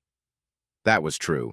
Big Ed, all 6'4" and 300 pounds of him, had shown up at the house that morning with a casserole his wife made and an offer to handle things if I needed it. I declined, but it was good to know I had backup. Plus, Connor continued, your mom's not stupid. She knows she's in enough trouble. Coming near you girls would only make it worse. We pulled up to Connor's apartment complex, a nice place near the water where he'd lived since college. 2 bedrooms, which meant the girls would have to share, but they didn't seem to mind. Home sweet temporary home, Connor said, grabbing bags. As we settled in, my phone rang. The lawyer. Julian, I've got news, good and bad. Bad first. Judge Reeves refused to recuse herself. Sadie's bail hearing is tomorrow at 9 with her. And the good? The DA's office is sending their best prosecutor. And with the new evidence about the private investigator and the hidden money, they're adding charges. Financial fraud, embezzlement from the yoga studio, and conspiracy to commit kidnapping. Kidnapping? Kai's testimony about planning to take the girls to California without your consent. It's a reach, but it might stick. So she's looking at more time. If convicted on all charges, we're talking 30 to 40 years, not 20. 30 to 40 years. Sadie would be in her 70s when she got out. The girls would be middle-aged. It should have made me feel better, but it just made me sad. What a waste of a life. That evening, we had dinner at Connor's small dining table. Takeout Chinese, the girls' favorite. We tried to keep things normal, talking about anything but the elephant in the room. Uncle Connor, Grace said, picking at her low mane. Why don't you have a girlfriend? Connor nearly choked on his egg roll. Where'd that come from? Just wondering. You're not ugly or anything. Thanks, I think. She's right, Olivia chimed in. You're decent looking. You have a good job. You're funny sometimes. What's the deal? Connor glanced at me, then back at the girls. Maybe I'm just picky, waiting for the right person, after seeing what your parents went through. No offense, Jules. I want to make sure I get it right. None taken, I said. You should be picky. Look what happens when you're not. Later, after the girls had gone to bed in Connor's room, he insisted on taking the couch. My brother and I sat on his small balcony, drinking beer and watching boats in the harbor. You okay? He asked. Really okay? I don't know. I keep thinking about all the signs I missed, all the times I could have done something different. You can't think like that. You loved her. You trusted her. That's not a character flaw, Jules. Isn't it, though? I lied to her for 10 years about who I really was. Maybe I drove her to this. Connor turned to face me. Bullshit. Complete bullshit. You keeping your money secret didn't make her try to sterilize you. It didn't make her frame you for assault. She made those choices all on her own. But if I'd been honest from the start, then she would have married you for money and probably still would have cheated and schemed, just for different reasons. Jewel, she's broken. Something inside her is fundamentally broken. That's not your fault. We sat in silence, watching the lights on the water. The girls are handling this well, Connor said eventually. Too well. I'm worried about the delayed reaction. They're tough, like their dad. They shouldn't have to be tough. They should be worried about boys and grades and what to wear to school, not whether their mother's going to prison. Yeah, well, life's not fair, but they've got you, and me, and apparently Big Ed and his casserole brigade. That made me smile. He means well. He also bench presses small cars for fun. Good guy to have on our side. My phone buzzed. Text from an unknown number. Julian, this is William. I know you don't want to hear from me, but you need to know something. Sadie had another plan. Check your life insurance policy. Tonight. I showed Connor the text. Could be a trap, he said. Could be. But what if it's not? I called my insurance company's 24-hour line. After 20 minutes of holds and transfers, I got a supervisor. Mr. Thompson, I show here that you recently increased your life insurance to $5 million. My blood went cold. When? The change was processed 3 weeks ago. You also changed the beneficiary. To who? The primary beneficiary is now Sadie Thompson, with Kai Brown as secondary. I hung up and immediately called my lawyer. By midnight, we'd filed emergency paperwork to freeze the policy and add insurance fraud to Sadie's growing list of charges. Connor had moved to the couch, but I couldn't sleep. I stood in the doorway of his bedroom, watching my daughters sleep. Olivia had her arm thrown over Grace protectively, even in sleep. They'd been through so much, and tomorrow would bring more drama with the bail hearing. I thought about Sadie in her cell. Was she sleeping? Was she thinking about what she'd thrown away? Did she feel any remorse at all? My phone lit up with another text. This time from a number I recognized, Detective Wilson. Just got word. Sadie's requesting a psychiatric evaluation. Her lawyer's going to claim temporary insanity. Temporary insanity, the oldest defense in the book. I texted back, she wasn't insane, she was calculating. I know, we all know, but be prepared for them to try anything. I finally tried to sleep on Connor's recliner, but my mind wouldn't stop racing. Tomorrow Sadie might walk free on bail. Tomorrow I'd have to sit in the same room as her for the first time since her arrest. Tomorrow, the war Connor said was over would enter its next phase. But tonight, my girls were safe. Connor was here. We had evidence, witnesses, and the truth on our side. The truth. After years of hiding it, the truth was finally my weapon instead of my weakness. As dawn started to break over Galveston Bay, I made myself a promise. No matter what happened in court, no matter what tricks Sadie's lawyer pulled, I would protect my daughters. I would see justice done. And when this was all over, we would rebuild our lives on a foundation of honesty. No more secrets. No more lies. No more hiding who we really were. The storm Sadie had unleashed was far from over, but for the first time since finding out about her betrayal, I felt ready to face it. Chapter 6. The Galveston County Courthouse looked different when you were there as a victim instead of a jury duty summons. July 2nd, 2012. 9 a.m. sharp. The limestone building seemed to loom over me as I walked up the steps with Connor and my lawyer, James Castellanos, a shark in a $1,000 suit who'd come highly recommended by my company's legal team. "Remember," Castellanos said, adjusting his tie, "don't react to anything she says or does. Judge Reeves will be watching everyone." "You really think she'll give Sadie bail?" Connor asked. "Patricia Reeves is unpredictable. She's also been photographed at 3 charity events with your sister-in-law. Draw your own conclusions." The courtroom was smaller than I'd expected. Wood paneling, uncomfortable benches, the smell of old paper and disappointment. I sat behind the prosecutor's table while Connor took a spot in the gallery. The girls were at school. I didn't want them seeing their mother in shackles. Then they brought her in. Sadie looked different. Smaller somehow. Orange jumpsuit hanging off her frame. Hair pulled back in a messy ponytail, no makeup. Oh. But her eyes, those green eyes that had fooled me for a decade, they were alert, calculating, scanning the room until they landed on me. She smiled, actually smiled, like we were meeting for coffee. I kept my face stone, but inside, my stomach churned. Her lawyer was a public defender named Mitchell Crawford. Young guy, eager, probably saw this as his big break. He whispered urgently in Sadie's ear as they sat. "All rise," the bailiff announced. "The Honorable Judge Patricia Reeves presiding." Judge Reeves was 60-something, silver hair in a perfect bob, wearing pearls under her black robe. She looked like she should be hosting a garden party, not deciding whether my would-be mutilator should walk free. "We're here for the bail hearing in the matter of State of Texas versus Sadie Thompson," she said, settling into her chair. "Let's proceed." The prosecutor, Ada Maria Santos, stood. "Your Honor, the state requests remand without bail. Mrs. Thompson is charged with conspiracy to commit assault, filing false police reports, insurance fraud, embezzlement, and conspiracy to commit kidnapping. She poses a flight risk and a danger to the victim and his children." "That's quite a list, Miss Santos," Judge Reeves said, and I swear she sounded skeptical. "Mr. Crawford?" The public defender stood. "Your Honor, my client is a respected member of the community with no criminal record. She runs a successful yoga studio, has strong ties to Galveston, and poses no flight risk.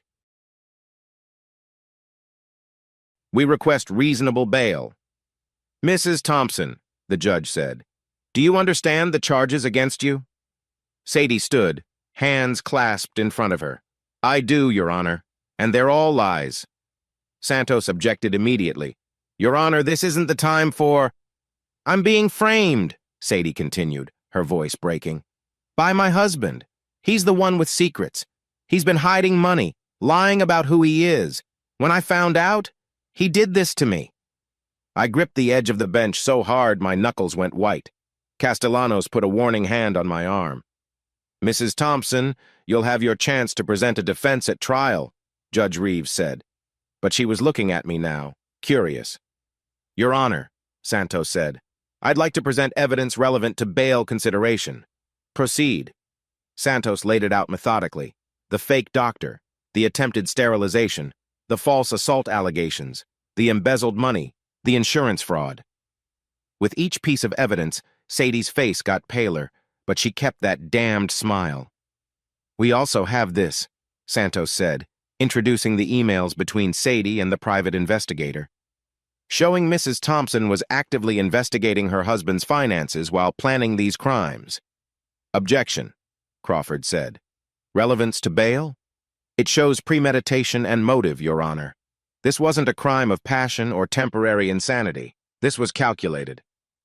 Judge Reeves reviewed the documents, her expression unreadable. Mr. Crawford, would your client like to respond? Crawford whispered with Sadie, then stood. Your Honor, my client maintains her innocence.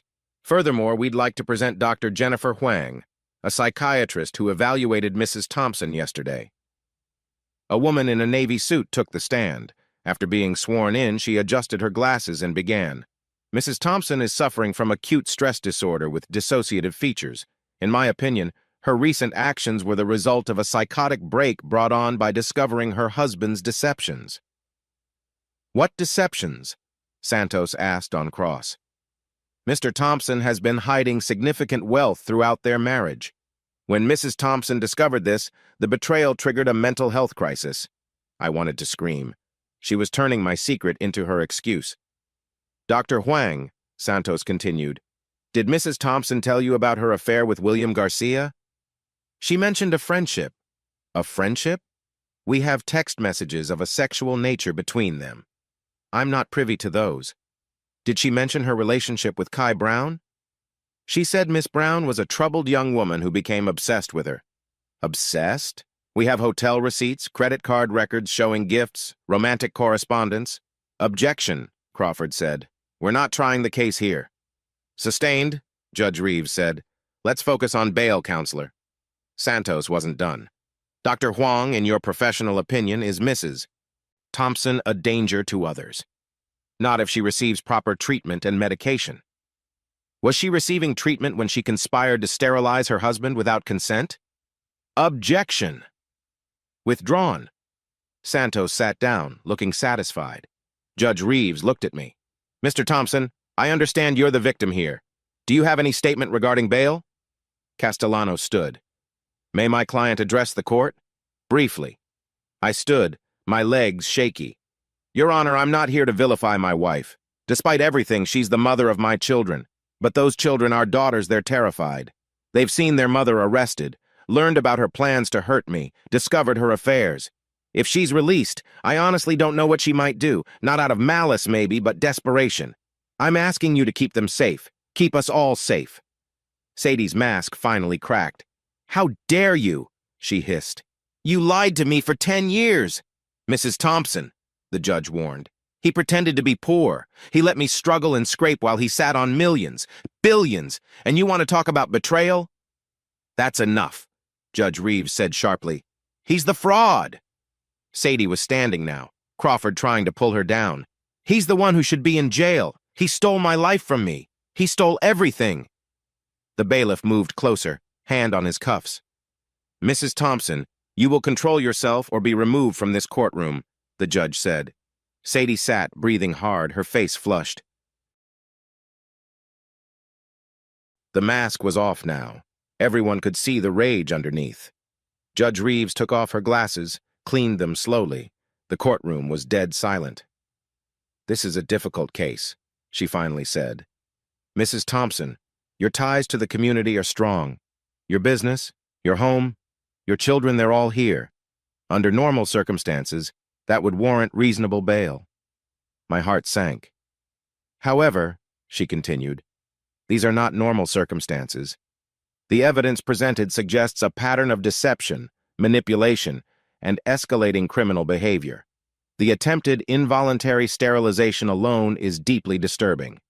Add to that insurance fraud, embezzlement, and the involvement of 2 co-conspirators, and I have serious concerns about community safety. Sadie grabbed Crawford's arm. Furthermore, Mrs. Thompson's outburst just now demonstrates a lack of impulse control that concerns me. While I sympathize with the shock of discovering a spouse's deception, it does not excuse criminal behavior. Your Honor, Crawford started. I'm not finished, Counselor. Mrs. Thompson, you claim your husband's financial deception drove you to these acts, but the evidence shows you were having affairs, embezzling money, and planning to leave well before you discovered his wealth. That suggests a pattern of behavior independent of any mental health crisis. Sadie was crying now. Real tears or performance, I couldn't tell anymore. Performance. Therefore, Judge Reeves continued, bail is set at $2 million. Mrs. Thompson will surrender her passport, submit to GPS monitoring, and have no contact with the victim or the minor children. Any violation will result in immediate revocation of bail. $2 million. With the $30,000 she'd hidden, there was no way she could make that. Unless. Your Honor, a voice from the gallery said, I'll post bail. Everyone turned. A woman in her 60s stood in the back row.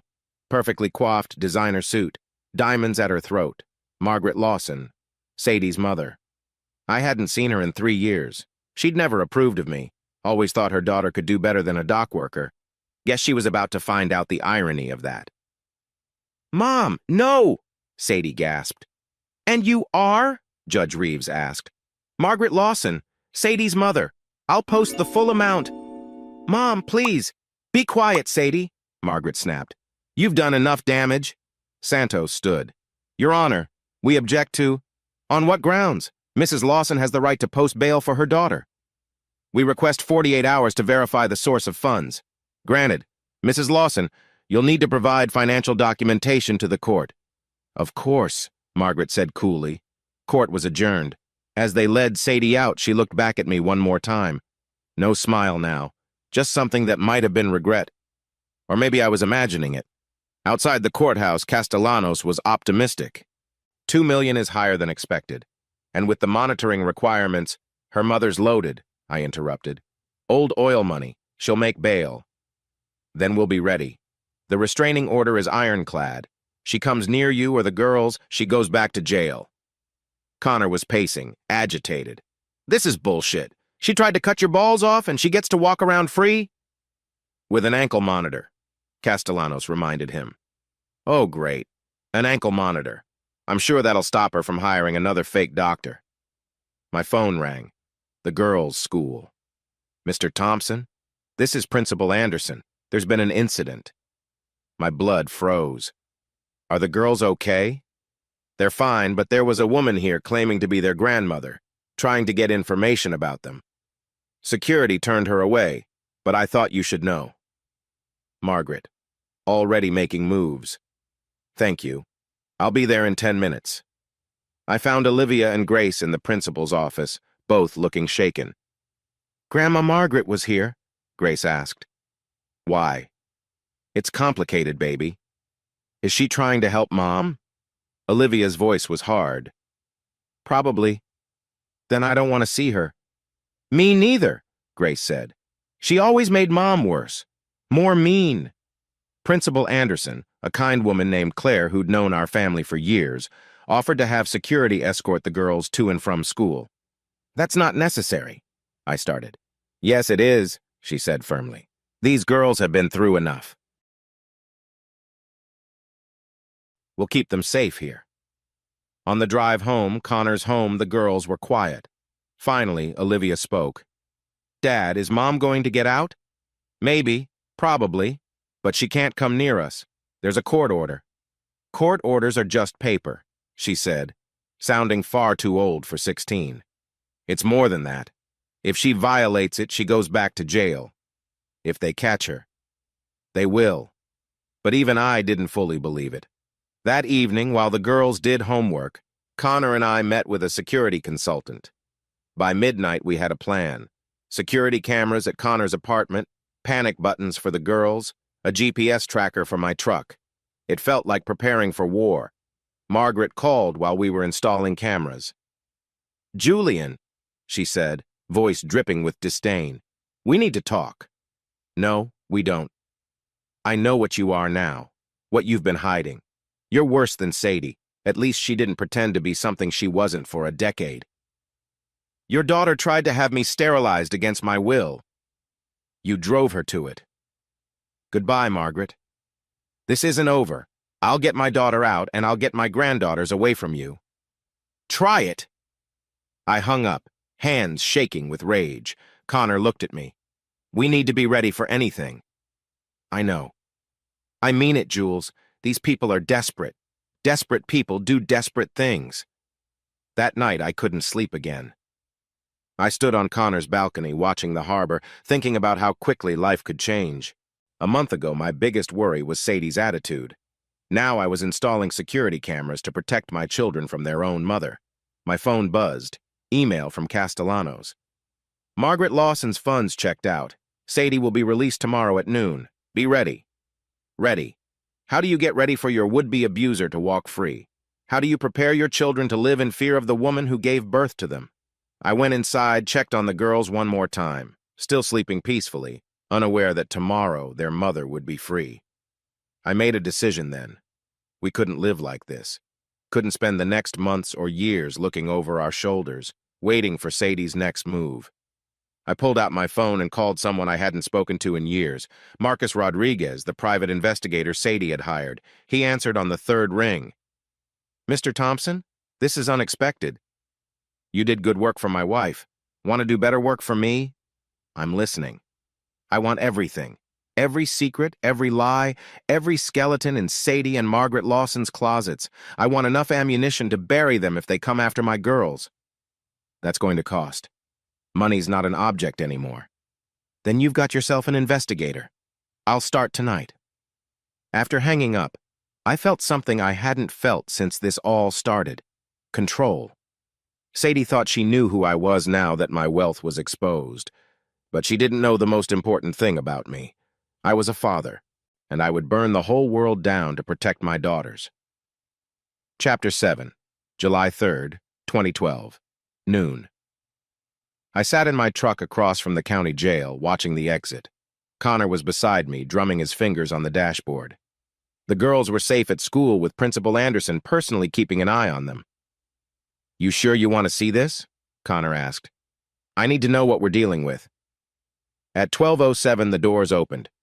Sadie walked out in the clothes she'd been arrested in, yoga pants and a tank top that now hung loose on her frame. Margaret was waiting in a black Mercedes, engine running. Sadie paused at the car door, looking around. For a moment, our eyes met across the parking lot. She couldn't see me through the tinted windows, but somehow she knew. She smiled that cold smile and got in the car. Follow them? Connor asked. No. Let Marcus handle that. We've got a meeting. The meeting was with Dr. Sarah Martinez, a family therapist Castellanos had recommended. Her office was warm, decorated with kids' artwork, nothing like the sterile government buildings we'd been haunting lately. Mr. Thompson, your daughters have been through significant trauma, she said, cutting straight to the point. How are they handling their mother's release? They don't know yet. She raised an eyebrow. You haven't told them? I wanted your advice first.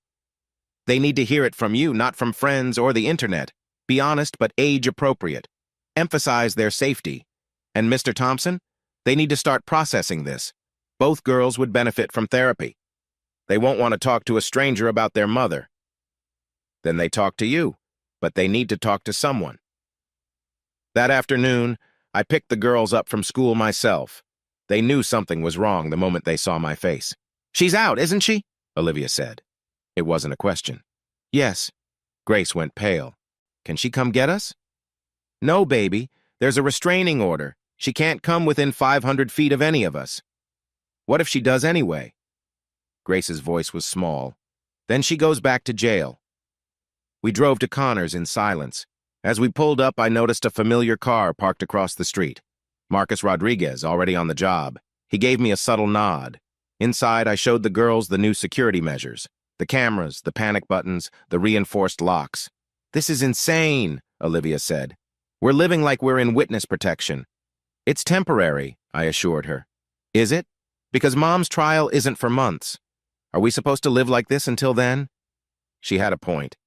That evening, while making dinner, my phone rang. Unknown number. Julian? Sadie's voice made my skin crawl. Please don't hang up. You're violating the restraining order by calling me. I'm not threatening you, I need to explain. Explain what? How you tried to sterilize me? How you framed me for assault? I was sick, Julian. I see that now. Mom got me a real doctor, a psychiatrist. I'm getting help. Good for you. I want to see the girls. Absolutely not. They're my daughters. You lost the right to call them that when you tried to destroy their father. Julian, please. I made mistakes. Mistakes. You call conspiracy to commit assault a mistake? I was desperate. You lied to me for 10 years. And that justifies what you did? Silence. Then quieter. No, it doesn't. But Julian, I love them. Whatever you think of me, I love our girls. If you loved them, you wouldn't have put them through this. Let me see them, supervised, at a therapist's office, please. No. I'll take you to court. Try it. See how that goes for you. I hung up and immediately called Castellanos. She's already violating the order, he said. I'll file a complaint. Will it matter? Every violation matters. We're building a pattern. That night, I found Grace crying in Connor's room. Hey, baby, what's wrong?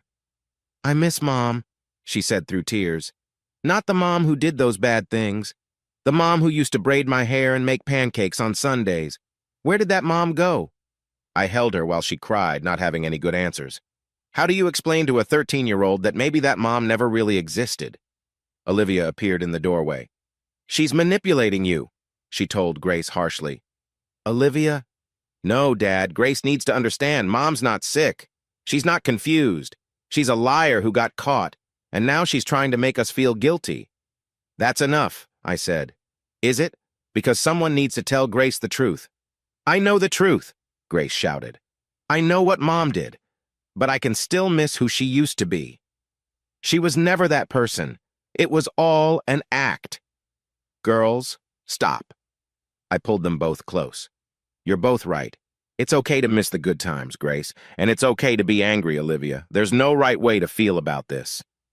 My phone buzzed. Text from Marcus. You need to see this.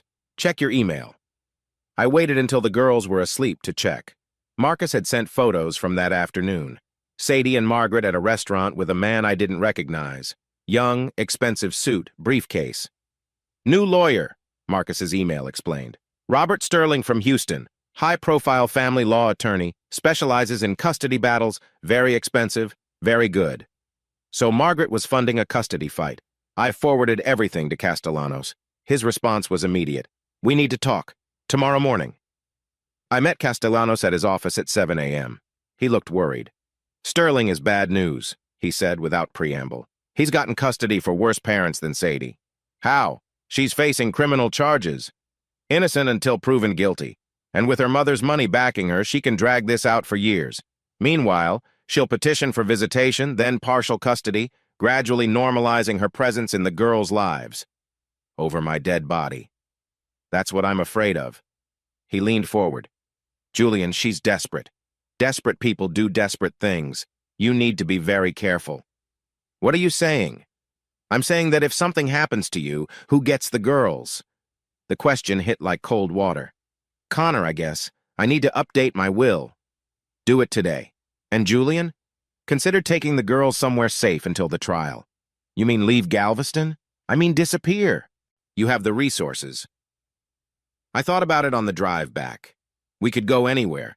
Europe, Asia, somewhere Sadie couldn't reach us. But that would mean pulling the girls from school, from their friends, from everything familiar.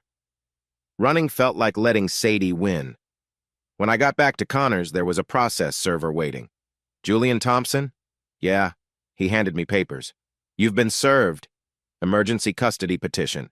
Sadie was claiming I was alienating the children from their mother, causing psychological damage. The hearing was in 3 days. This is insane, Connor said, reading over my shoulder. This is strategy, I corrected. She's trying to force contact with the girls through the court. That afternoon, I had to tell the girls about the custody hearing. She wants to take us, Grace asked, terrified.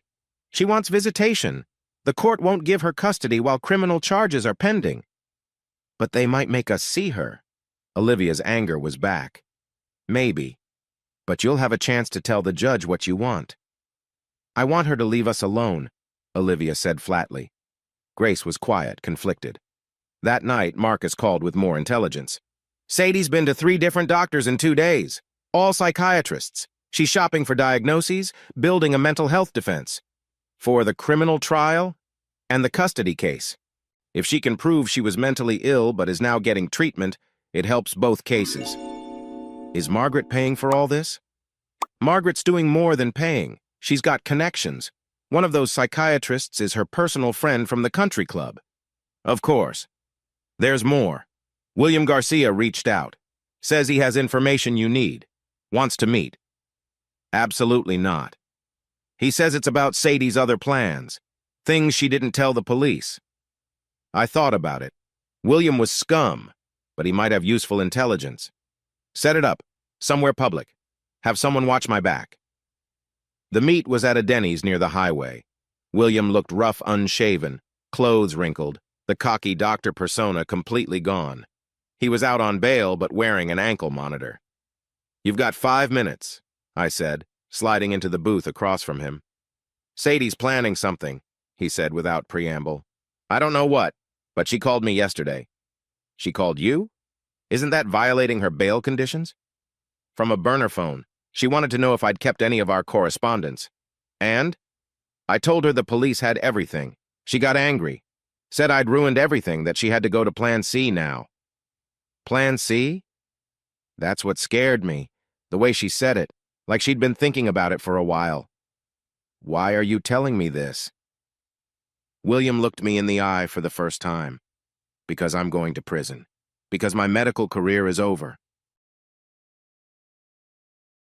Because I destroyed my life for a woman who was using me. And because... He paused. Because I have a daughter. From my first marriage. She's 8. If someone did to me what I tried to do to you, what I almost took from your girls. He trailed off. That doesn't make us square, I said. I know. Nothing will. But Sadie's dangerous, Mr. Thompson. More dangerous than you know. She talked about you sometimes when she thought I was asleep. The things she said. It wasn't just anger. It was hate. Pure hate. Why? Because you were supposed to be less than her. In her mind, she'd married down, sacrificed her potential for love. Then she found out you'd been playing her the whole time. It broke something in her brain. That's not my fault. I know, but she doesn't see it that way. In her mind, you stole her life, and she wants to steal yours. I left the meeting deeply unsettled. Connor was waiting in the parking lot, having watched the whole thing from his car. What did he say? I told him about Plan C. We need to take the girls and go, Connor said. Tonight. We can't. The custody hearing. Fuck the hearing. Jules, she's escalating. My phone rang. Castellanos. Julian, I just got word. Sadie's lawyer filed an emergency motion. They're claiming you're planning to flee with the children. What? How could they? Someone saw you meeting with Marcus Rodriguez. They're saying you hired him to help you disappear. That's ridiculous. Doesn't matter. Judge issued an order. You can't leave the county with the girls until after the hearing. I looked at Connor. We were trapped. That night, I sat up with Big Ed, who'd come by after his shift. He'd brought 2 other dock workers with him, guys I'd worked alongside for years, who'd just learned I was their boss. We're not going to let nothing happen to you or those girls, Ed said. We got people watching your back. I can't ask you to. You're not asking. We're telling. You're one of us, boss or not, and we take care of our own. It was humbling. These men who made in a year what I made in a day were ready to put themselves at risk for me. Besides, Ed added with a grim smile, your ex tried to mess with your manhood. That ain't right. That ain't right at all. The next morning brought another surprise. Lisa Chen, the yoga student who'd come forward, called. Mr. Thompson, I found something. In my phone. Old videos from the studio. What kind of videos? Sadie teaching, but in one. She's talking to someone after class. I think it's that woman, Kai. They're discussing you. And pills. Pills? Sadie says something about increasing the dosage and he won't even notice. My blood went cold. When was this? 3 months ago. Send me the video, now. The video was grainy, shot accidentally when Lisa left her phone recording in her gym bag. But the audio was clear. Sadie's voice. The Ambien isn't working. He's not sleeping deeply enough. Kai's response. Maybe something stronger? That's what William suggested. He can get something that dissolves completely. No taste. Isn't that dangerous? Only if I give him too much. They both laughed. I forwarded it to Castellanos and Detective Wilson immediately. Within an hour, Wilson called. We're getting a warrant to search her mother's house. If she has drugs there. Be careful. Margaret Lawson has connections. So do I. That afternoon, while the police executed their warrant, I took the girls to the beach. They needed normalcy, even if it was pretend. We built sandcastles, threw a frisbee, ate ice cream. For a few hours, we were just a dad and his daughters enjoying summer. Then Olivia's phone rang, her friend Jennifer. Liv, you need to check Instagram, now. Olivia pulled up the app and gasped. Someone had created a fake profile using her photos and was posting horrible things. Accusations about me, claims that I was the real abuser, comments about Olivia being brainwashed. Dad. She showed me the screen, tears in her eyes. The account had hundreds of followers already. The posts were being shared, commented on, spreading like wildfire. I called Castellanos. They're attacking my daughter online. Screenshot everything. We'll add it to the harassment charges. But the damage was spreading. By evening, Olivia's real friends were messaging her, asking if she was okay, if the posts were true. Grace was in tears. Everyone's going to think Dad's a bad person. No, Olivia said fiercely. We're going to fight back. She went live on her real Instagram. I tried to stop her, but she was determined. For everyone seeing the fake posts, she said, looking directly into the camera. That's not me. My mother is trying to hurt my father by using me. My dad never hurt anyone. He's the best father in the world. My mother tried to have him sterilized without his consent. She tried to frame him for assault. And now she's trying to turn everyone against him. But we know the truth. And if you share those fake posts, you're helping an abuser. So please, stop. The video went viral within hours. Team Julian started trending locally. The fake account was reported so many times that Instagram took it down. But we all knew this was just the beginning of Plan C. That night, Detective Wilson called with news from the search. We found prescription bottles hidden in her old room, Ambien, Xanax, and something else, Rohypnol, date rape drug, all prescribed to different names. She was drugging me? Looks like it. We're adding attempted poisoning to the charges. I thought back to all those nights I'd slept so deeply, waking groggy and disoriented. She'd been drugging me for months. The custody hearing was tomorrow. Sadie would be there. I'd have to face her knowing she'd been poisoning me, trying to sterilize me, plotting God knows what else. But I'd also face her with the truth on my side, with my daughters beside me, with evidence of her crimes mounting by the hour. The predator thought she'd cornered her prey. She was about to learn she'd been hunting the wrong animal. Chapter 8, July 6th, 2012, Family Court. Different building, different judge, same sick feeling in my stomach. Judge Harold Morrison presided over Family Court, a 70-year-old veteran who'd seen every dirty custody trick in the book. That should have made me feel better. It didn't. Sadie sat across the courtroom with her new lawyer, Sterling, and her mother. She'd transformed herself. Gone was the haggard woman who'd walked out of jail. This was yoga instructor Sadie, glowing skin, perfect hair, a modest sundress that screamed, devoted mother. She looks good, Connor muttered beside me. She looks like she's auditioning for a Lifetime movie, I replied. The girls sat behind us with Dr. Martinez, who'd agreed to accompany them as a support person. Olivia wore her defiance like armor, but Grace looked small and scared. We're here regarding the emergency petition for visitation rights filed by Sadie Thompson, Judge Morrison began. I've reviewed the criminal charges pending against Mrs. Thompson, as well as the restraining order. This is a complicated situation. Sterling stood. Your Honor, my client is a devoted mother who made mistakes during a mental health crisis. She's receiving treatment and poses no threat to her children. Denying them access to their mother is cruel and psychologically damaging. Your Honor, Castellanos countered. Mrs. Thompson attempted to drug and sterilize my client without consent, then tried to frame him for assault. She's currently facing multiple felony charges. The children's safety must be paramount. Let's hear from the children's therapist, the judge said. Dr. Martinez took the stand. Your Honor, both girls have expressed fear about seeing their mother. Olivia is adamantly opposed. Grace is conflicted but ultimately doesn't feel safe. Has Mrs. Thompson's absence caused them psychological harm?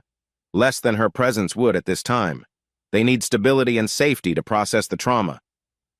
Sterling cross-examined aggressively. Doctor, isn't it true that children benefit from relationships with both parents? Generally, yes, but not when one parent poses a threat. Alleged threat. My client hasn't been convicted of anything. The evidence is substantial. Evidence can be interpreted many ways, Judge Morrison interrupted. Mr. Sterling, I've reviewed the evidence. It's disturbing. Your client's mental state is relevant here. Which is why we've brought Dr. Patricia Morse, Mrs. Thompson's psychiatrist. Dr. Morse took the stand. She was Margaret's country club friend, but she had credentials. Mrs. Thompson suffered from a brief psychotic episode triggered by discovering her husband's decade-long deception about his wealth. She's responding well to treatment and poses no danger to her children. Doctor, Castellano said on cross, are you aware that Mrs. Thompson was drugging her husband with Rohypnol? I've seen no evidence of that. Castellanos introduced the prescription bottles found at Margaret's house. Doctor. Morse didn't flinch. Those could belong to anyone. They were hidden in Mrs. Thompson's childhood room. That proves nothing. What about the video of Mrs. Thompson discussing drugging her husband? Sterling objected. That video is inadmissible, recorded without consent. Texas is a one-party consent state, Castellanos shot back. The person recording consented to their own recording. Judge Morrison reviewed the video on his laptop, his expression darkening. Dr. Morse, he said, does this change your assessment? Without context. The context is clear. She's discussing drugging her husband. Dr. Morse faltered. I wasn't aware of this evidence. Maybe you should have been before testifying. Sterling tried to salvage things. Your Honor, even if mistakes were made, children need their mother. Let's hear from the children, Judge Morrison said. My heart sank. I didn't want the girls subjected to this. Olivia went first, walking to the stand with her head high. Olivia, the judge said gently, I need to ask you some difficult questions. I understand. Do you want to see your mother? No. Why not? Olivia looked directly at Sadie. Because she tried to destroy my father. Because she lied to us for months. Because she was planning to take us away from Dad. Because she's dangerous. Your mother says she's sick and getting better. She's not sick. She's manipulative. There's a difference. Sterling stood. Your Honor, the child has clearly been coached. I haven't been coached, Olivia snapped. I have eyes. I have ears. I saw what she did. What did you see? I saw her meeting with William secretly. I heard her on the phone planning things. I found her burner phone once she had pictures of houses in California, schools for us. She was planning to run. This was news to me. Olivia had never mentioned finding a burner phone. When was this? Judge Morrison asked. 2 months ago. I didn't say anything because... She paused. Because I still hoped I was wrong about her. Sadie was crying now. Real tears or performance? With her, you never knew. Grace's testimony was harder to watch. She was clearly torn. I love my mom, she said quietly. But I'm scared of her too. Why are you scared? Because she did bad things to Dad. And if she could do that to someone she was supposed to love. She trailed off, tears running down her face. Do you want to see her? Grace looked at Sadie, then at me, then back at the judge. Not now. Maybe someday. When I know she won't hurt us. Thank you, Grace. You can step down. As Grace walked back, Sadie stood suddenly. Please, she said, tears streaming. They're my babies. I made mistakes, but I love them. Please don't take them from me. Mrs. Thompson, sit down, Judge Morrison warned. Grace, Olivia, please, I'm your mother. I gave birth to you. I raised you, please. You tried to hurt Dad, Olivia shouted back. You tried to frame him. I was protecting you, Sadie screamed. He's been lying to all of us. He's dangerous. Mrs. Thompson, control yourself or you'll be removed, the judge said. Sterling pulled Sadie down, whispering urgently in her ear. Judge Morrison looked tired. I've heard enough. Mrs. Thompson, your behavior just now confirms my concerns. You're not taking responsibility for your actions. You're still blaming others. Your Honor, Sterling started. I'm not finished. The evidence suggests Mrs. Thompson engaged in a calculated campaign to harm Mr. Thompson. The children have expressed clear preferences. While I believe children generally benefit from relationships with both parents, the safety and well-being of these children must come first. He paused, looking at Sadie. Mrs. Thompson, I'm denying your petition for visitation at this time. You may reapply after the resolution of your criminal case, contingent on successful completion of therapy and demonstrated accountability for your actions. Sadie let out a wail like a wounded animal. Furthermore, the judge continued, I'm modifying the restraining order. You are not to come within 1,000 feet of the children or attempt any contact, direct or indirect, including through social media. This is wrong, Margaret stood up. You're destroying a family. Ma'am, the family was destroyed when Mrs. Thompson chose to commit crimes against her husband. Bailiff, please escort Mrs. Lawson out if she speaks again. Margaret sat, fuming. Mr. Thompson, the judge addressed me. The court awards you temporary full custody pending resolution of the criminal matter. I strongly recommend continued therapy for the children. Yes, Your Honor. Mrs. Thompson, I suggest you focus on your criminal defense and getting genuine help. If you ever want a relationship with your daughters again, you need to accept responsibility for your actions. Court was adjourned. As we left, Sadie called out one more time. Julian, please, don't do this. I kept walking, but Grace stopped, turned back. Mom, she said, voice steady despite her tears. You did this. Not Dad. You... It was the last thing any of us said to Sadie for a long time. Outside the courthouse, the girls fell apart. All the strength they'd shown inside crumbled. I held them while they sobbed, Connor shielding us from the photographers who'd gathered. You did great, I told them. Both of you. So brave. I hate her, Olivia said through tears. I hate her so much. I don't hate her, Grace said. I just want her to be sorry, really sorry, not fake sorry. We drove to Connor's in silence. When we arrived, there was a moving truck outside. What's this? I asked. Connor grinned. Surprise. I found us a house. Rental, month to month. But it's got 4 bedrooms, security system, and it's in a gated community. We're moving today. Connor, you didn't have to... Yeah, I did. My apartment's too small, and we need somewhere Sadie doesn't know about. The house was perfect. Spacious, on a quiet street, with a pool in the backyard. The girls each got their own room. Normalcy in the middle of chaos. That evening, as we unpacked, Marcus called. Sterling just withdrew from Sadie's case, he said. What? Why? Word is, Margaret refused to pay after today's loss. They had a screaming match outside the courthouse. Sterling walked away. So who's representing her now? Back to the public defender for the criminal case. She's on her own for family court. I should have felt victorious. Instead, I felt uneasy. Sadie with resources was dangerous. Sadie with nothing left to lose. That was terrifying. That night, after the girls were asleep, Connor and I sat by the pool, drinking beer and trying to process everything. It's not over, I said. No, he agreed. But you won today. The girls won. They stood up to her. They get that from you. They get it from themselves. We were quiet for a moment. Then Connor asked, What now? Now we wait for the criminal trial.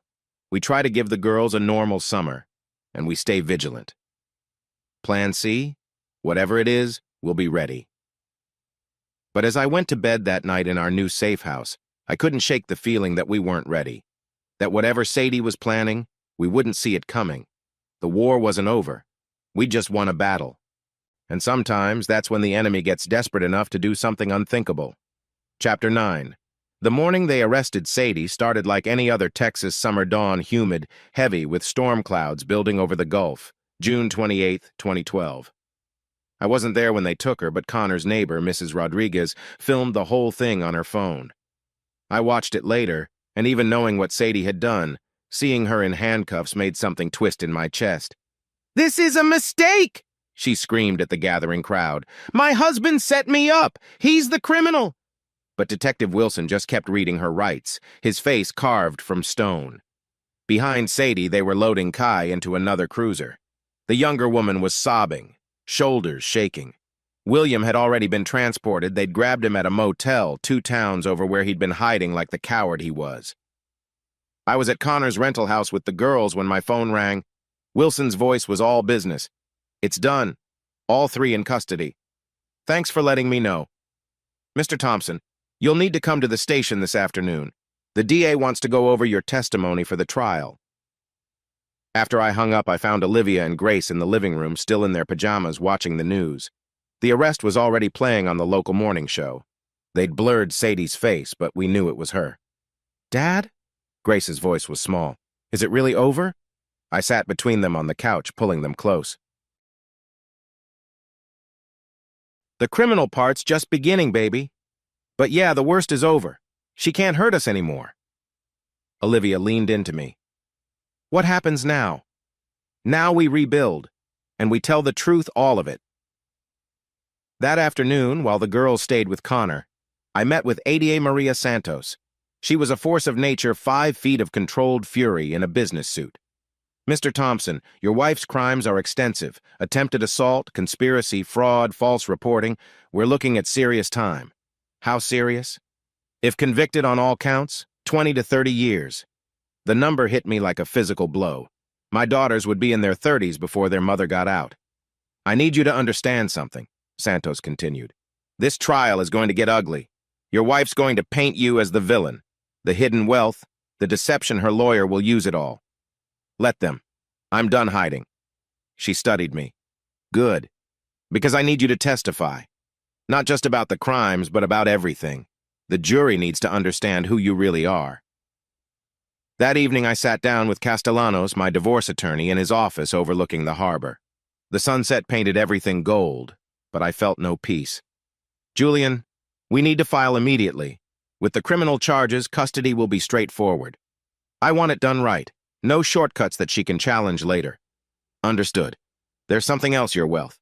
Once it comes out at trial, everyone will know." "Are you prepared for that?" I thought about my employees at the docks, my neighbors, the girls' friends' parents. "I've been preparing for it my whole life. Just didn't know it." He slid papers across the desk. "Emergency custody petition. Sign here." As I signed my name, I thought about the last time I'd signed marriage papers. Young, in love, believing in forever. Now I was signing the death certificate of that dream. Back at Connor's house that night, I knew it was time for the hardest conversation of my life. The girls were in the kitchen, helping Connor burn dinner he never could cook worth a damn. "Girls, we need to talk." They must have heard something in my voice because they both went still. We sat at the kitchen table, the burned spaghetti forgotten. "Your mom's been arrested. She's going to trial for what she did." "Good," Olivia said flatly. Grace was quieter. "Will she go to prison?" "Probably, baby. For a long time." Tears rolled down Grace's cheeks. "Why did she do it, Dad? Why did she hate you so much?" I took a deep breath. This was it. "There's something I need to tell you. Something I should have told everyone a long time ago." Connor squeezed my shoulder, encouraging. "I'm not just a dock worker. I own Gulf Shipping Lines. All of it, the whole company." They stared at me like I'd grown a second head. "You? What?" Olivia managed. "I inherited it from your grandfather, but I kept working the docks because I wanted a normal life. I wanted people to love me for me, not for money." "So we're rich?" Grace asked, eyes wide. "Very." Olivia's face went through about 6 emotions in 3 seconds. Then she laughed. Actually laughed. "Mom called you a dock rat." "While you own the docks," Grace added, starting to giggle through her tears. "Pretty much, yeah." "Oh my God," Olivia said. "Oh my God, this is insane. Mom tried to destroy you for being poor when you were secretly rich." "Your mother didn't know. That's part of why she's so angry." Grace wiped her eyes. "Does this change things? For us?" "Only if you want it to. We can keep living normally, or normal," Olivia interrupted. "Dad, nothing about our life is normal. Our mom tried to sterilize you. Our uncle's been sleeping on the couch for a week. We have panic buttons. Let's just embrace the weird." That made us all laugh. Connor opened beers for us adults and sodas for the girls, and we toasted. To the truth, Connor said. To the truth, we echoed. The next few days blurred together. News of Sadie's arrest had spread through Galveston like wildfire. Our doorbell rang constantly, neighbors bringing food, offering support. Big Ed from the docks showed up with half his crew. "Boss," he said, and the word sounded strange from him. "We got your back. Anyone tries to mess with you or your girls, they go through us." "Ed, you don't have to." "Yeah, we do. You worked alongside us for years, never acted better than us. That means something." Principal Anderson came by with a card signed by the girls' teachers. "We're here for whatever you need," she said. "Olivia and Grace are part of our family." Even some of Sadie's yoga students reached out. A woman named Patricia called, crying. "I'm so sorry, Mr. Thompson. We had no idea what she was capable of. She seemed so normal. There was that word again." Marcus Rodriguez, the private investigator, sent over his final report. Sadie had been siphoning money from the yoga studio for months. She had 3 credit cards I didn't know about, all maxed out. She'd been looking at properties in California, schools for the girls, building a whole fantasy life. One evening, as I was reviewing legal documents, Grace came to me with something in her hands. "Dad, I found this in my backpack. Mom must have put it there." It was a letter. Sadie's handwriting. "My dearest Grace," it read. "If you're reading this, something has happened. Your father is not who he seems. He's dangerous. If I'm not there, go to Grandma Margaret. She'll protect you. I love you more than words. Mom." Grace looked at me with those big eyes. "She was going to make us think you hurt her." "Yeah, baby, she was. That's sick.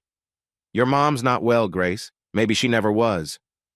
As the trial date approached, set for 2 weeks out, fast-tracked due to the severity of the charges, I met with Santos almost daily. We went over every detail, every piece of evidence. "Julian, when you testify about your wealth, Sadie's lawyer will try to make you look like the deceiver, like you drove her to this." "How do I counter that?" "With the truth. You wanted love, not a gold digger. The jury will understand that. And Julian, don't hold back. Show them who you really are." The Friday before the trial, I did something I'd been avoiding. I went to our old house, my house now, to get clothes for the girls. The place felt like a tomb. Sadie's coffee cup still on the counter, her yoga mat in the corner, our wedding photo on the mantel. I stood in our bedroom, looking at the bed where she'd planned my sterilization, where she'd drugged me without my knowledge. The anger that rose up was so hot, it scared me. A knock at the door interrupted my thoughts. It was Father Odell from St. Mary's. "Julian, I wanted to check on you. Father, I don't even know what to pray for anymore." He sat with me on the porch steps. "Pray for peace, for your daughters, for justice, and yes, even for Sadie." "I can't pray for her. Not for her freedom, for her soul. Whatever broke inside her, it's tragic. Evil often is." That night, Connor and I sat up late, preparing for what was coming. "You ready for everyone to know who you are?" he asked. "I've been hiding for so long, I don't know who I am anymore." "You're a father, a brother, a good man who got caught up with a bad woman. The money doesn't change that. Doesn't it? Did it change you when you inherited it?" I thought about that. "No, I just got more careful, more suspicious." "And look where that got you. You saying I should have told Sadie?" "I'm saying secrets have a cost, but so does the truth. You're about to pay both bills at once." The weekend before the trial, I took the girls out on a rented boat. We needed normalcy, even if it was forced. The Gulf was calm, dolphins racing alongside us. For a few hours, we pretended everything was fine. "Dad," Olivia said as we anchored to swim, "after the trial, what happens? We move forward. We heal. We build something better. Without Mom. Yeah, without her." Grace dove off the side, surfacing with a laugh. "Maybe that's okay. Maybe we'll be better without her." It hurt to hear, but she might have been right. Sunday night, the eve of the trial, we had a family dinner. Connor cooked, better this time, and we talked about anything but tomorrow. But when the girls went to bed, I stood on the balcony, looking at the lights of Galveston, thinking about the storm that was coming. Tomorrow, I'd walk into that courthouse as Julian Thompson, dock worker. I'd leave as Julian Thompson, billionaire. Tomorrow, the truth would finally have its day. The hurricane Sadie had unleashed was about to make landfall, and this time, I was ready for it. Chapter 10, July 16th, 2012, the Day of Reckoning. The Galveston County Courthouse looked different in the harsh morning sun. I'd been here for the bail hearing, the custody hearing, but this was different. This was the main event. The parking lot was already full of news vans when we arrived at 8 a.m. "Dad, there's so many people," Grace whispered, gripping my hand tighter. "It's okay." We walk in with our heads high. We have nothing to be ashamed of. Connor flanked us on the other side, creating a protective wall as reporters shouted questions. "Mr. Thompson, is it true about the vasectomy? How long have you been hiding your wealth? Girls, how do you feel about your mother?" We kept walking. Inside, the courtroom was packed. I recognized faces from the docks, from the girls' school, from our neighborhood. On one side, my supporters. On the other, a handful of Sadie's yoga friends, and, in the front row, Margaret. Sadie sat at the defense table in a conservative navy dress, her hair pulled back, looking every inch the wronged wife. She'd lost weight, making her look fragile. Calculated, probably. "All rise," the bailiff announced. The Honorable Judge Robert Harrison presiding. Judge Harrison was 70, with silver hair and eyes that had seen everything. Good. We needed someone who wouldn't be fooled by Sadie's act. "We're here for the state of Texas versus Sadie Thompson," he said. "Let's proceed." Ada Santos stood. "Your Honor, the state will show that Mrs. Thompson engaged in a calculated campaign to harm her husband, including attempted involuntary sterilization, false accusations of assault, and conspiracy to commit fraud." Sadie's lawyer, the public defender Crawford, countered, "The defense will show that Mrs. Thompson suffered a mental breakdown after discovering her husband's decade-long deception about his wealth." And so it began. Detective Wilson testified first, laying out the evidence methodically. The fake clinic, the drugging, the conspiracy with William and Kai, each piece building the case against Sadie. Then came Kai, brought from county in an orange jumpsuit. She looked smaller than I remembered, younger. Her voice shook as she described how Sadie had seduced her, manipulated her, promised her a life together. "She said Julian was abusive," Kai testified. "Said she was protecting the girls. I believed her. I loved her." "Miss Brown," Santos asked, "did Mrs. Thompson ask you to lie about Mr. Thompson assaulting you?" "Yes. She coached me on what to say, where he supposedly touched me, how to cry on cue." I watched Sadie's face. No emotion. Like she was watching a stranger testify about someone else's crimes. William came next, shackled and defeated. He detailed the vasectomy plot, how Sadie had promised him money, how she'd provided Julian's medical records illegally. "She wanted it done during what he thought was a routine exam," William said. "He'd never know until it was too late." "And you agreed to this?" Santos pressed. "I'm not proud of it, but yes." The evidence was damning. Videos, texts, emails, each one another nail in Sadie's coffin. Then Crawford stood for cross-examination. "Mr. Garcia, isn't it true you're testifying in exchange for a lighter sentence?" "Yes." "So you have incentive to say whatever the prosecution wants." "I'm telling the truth.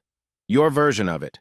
It went on like that for 2 days. Witnesses, evidence, arguments. Then, on day 3, it was my turn. State calls Julian Thompson. I walked to the witness stand on legs that felt like water. Sadie watched me, her green eyes unreadable. After being sworn in, Santos began. "Mr. Thompson, tell us about your marriage to the defendant." I told them everything. Meeting Sadie, falling in love, the slow deterioration of our relationship. I kept my voice steady, factual. "Mr. Thompson, is it true you've been hiding significant wealth from your wife?" This was it.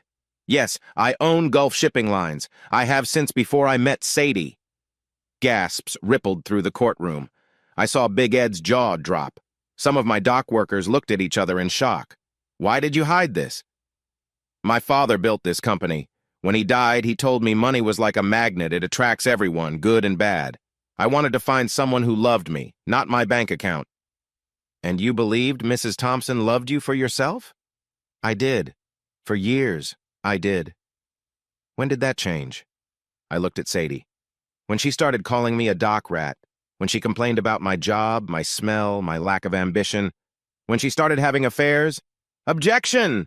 Crawford shouted. Alleged affairs. Sustained. Santos continued. Tell us about April 2012. I described the appointment with William, Grace finding the text, discovering the plot. My voice cracked when I talked about realizing my wife wanted to sterilize me. How did that make you feel? Like my entire life was a lie. Like the person I'd trusted most wanted to destroy me. Mr. Thompson, did you ever harm your wife? Never. Did you ever give her reason to fear you? No, I loved her.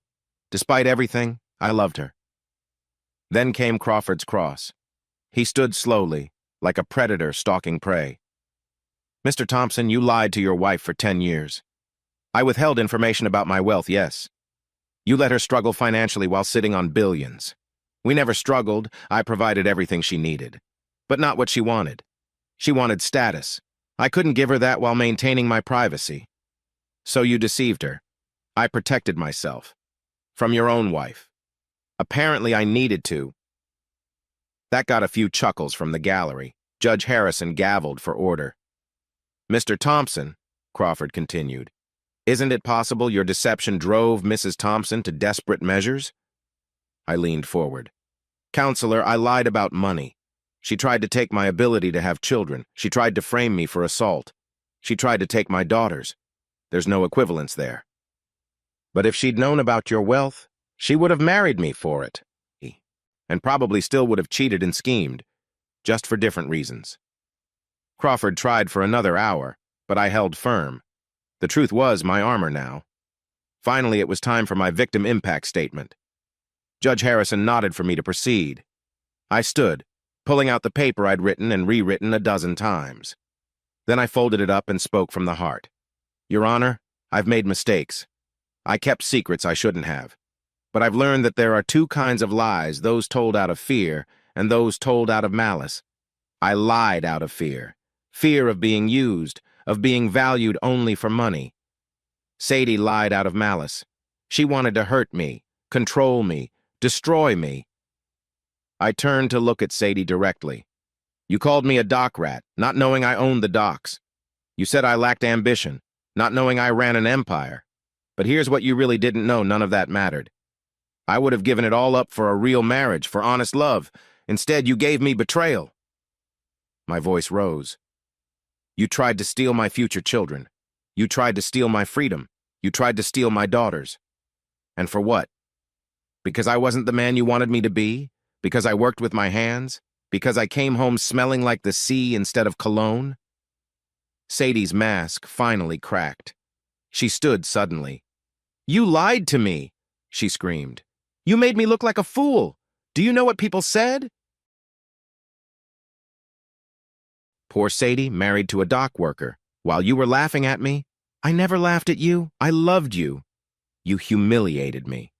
No, I said quietly. You humiliated yourself. The judge banged his gavel.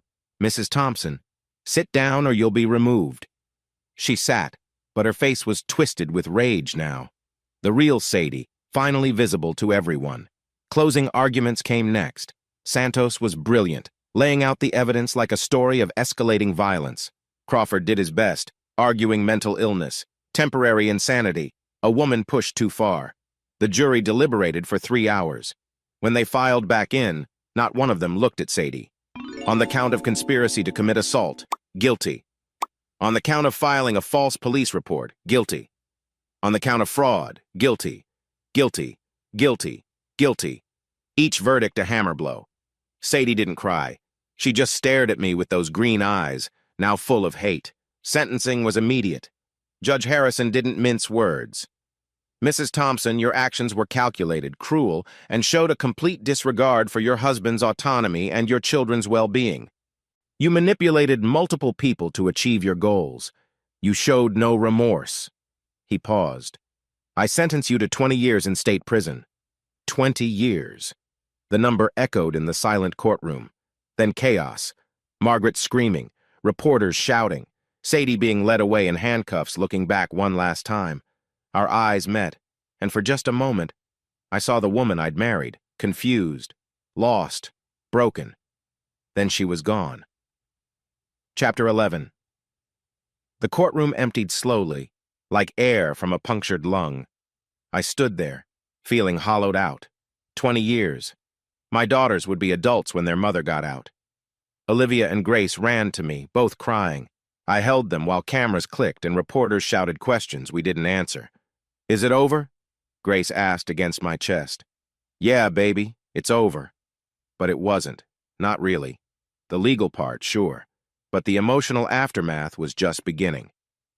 Outside, Connor was waiting with the car running. We drove home to his rental that had become our sanctuary in silence.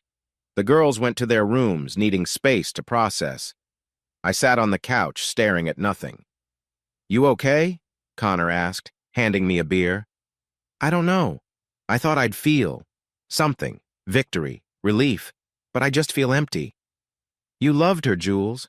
Despite everything, you loved her." "I loved who I thought she was." Maybe that's the same thing. The next days were a blur of paperwork. Divorce finalization, custody agreements, asset protection.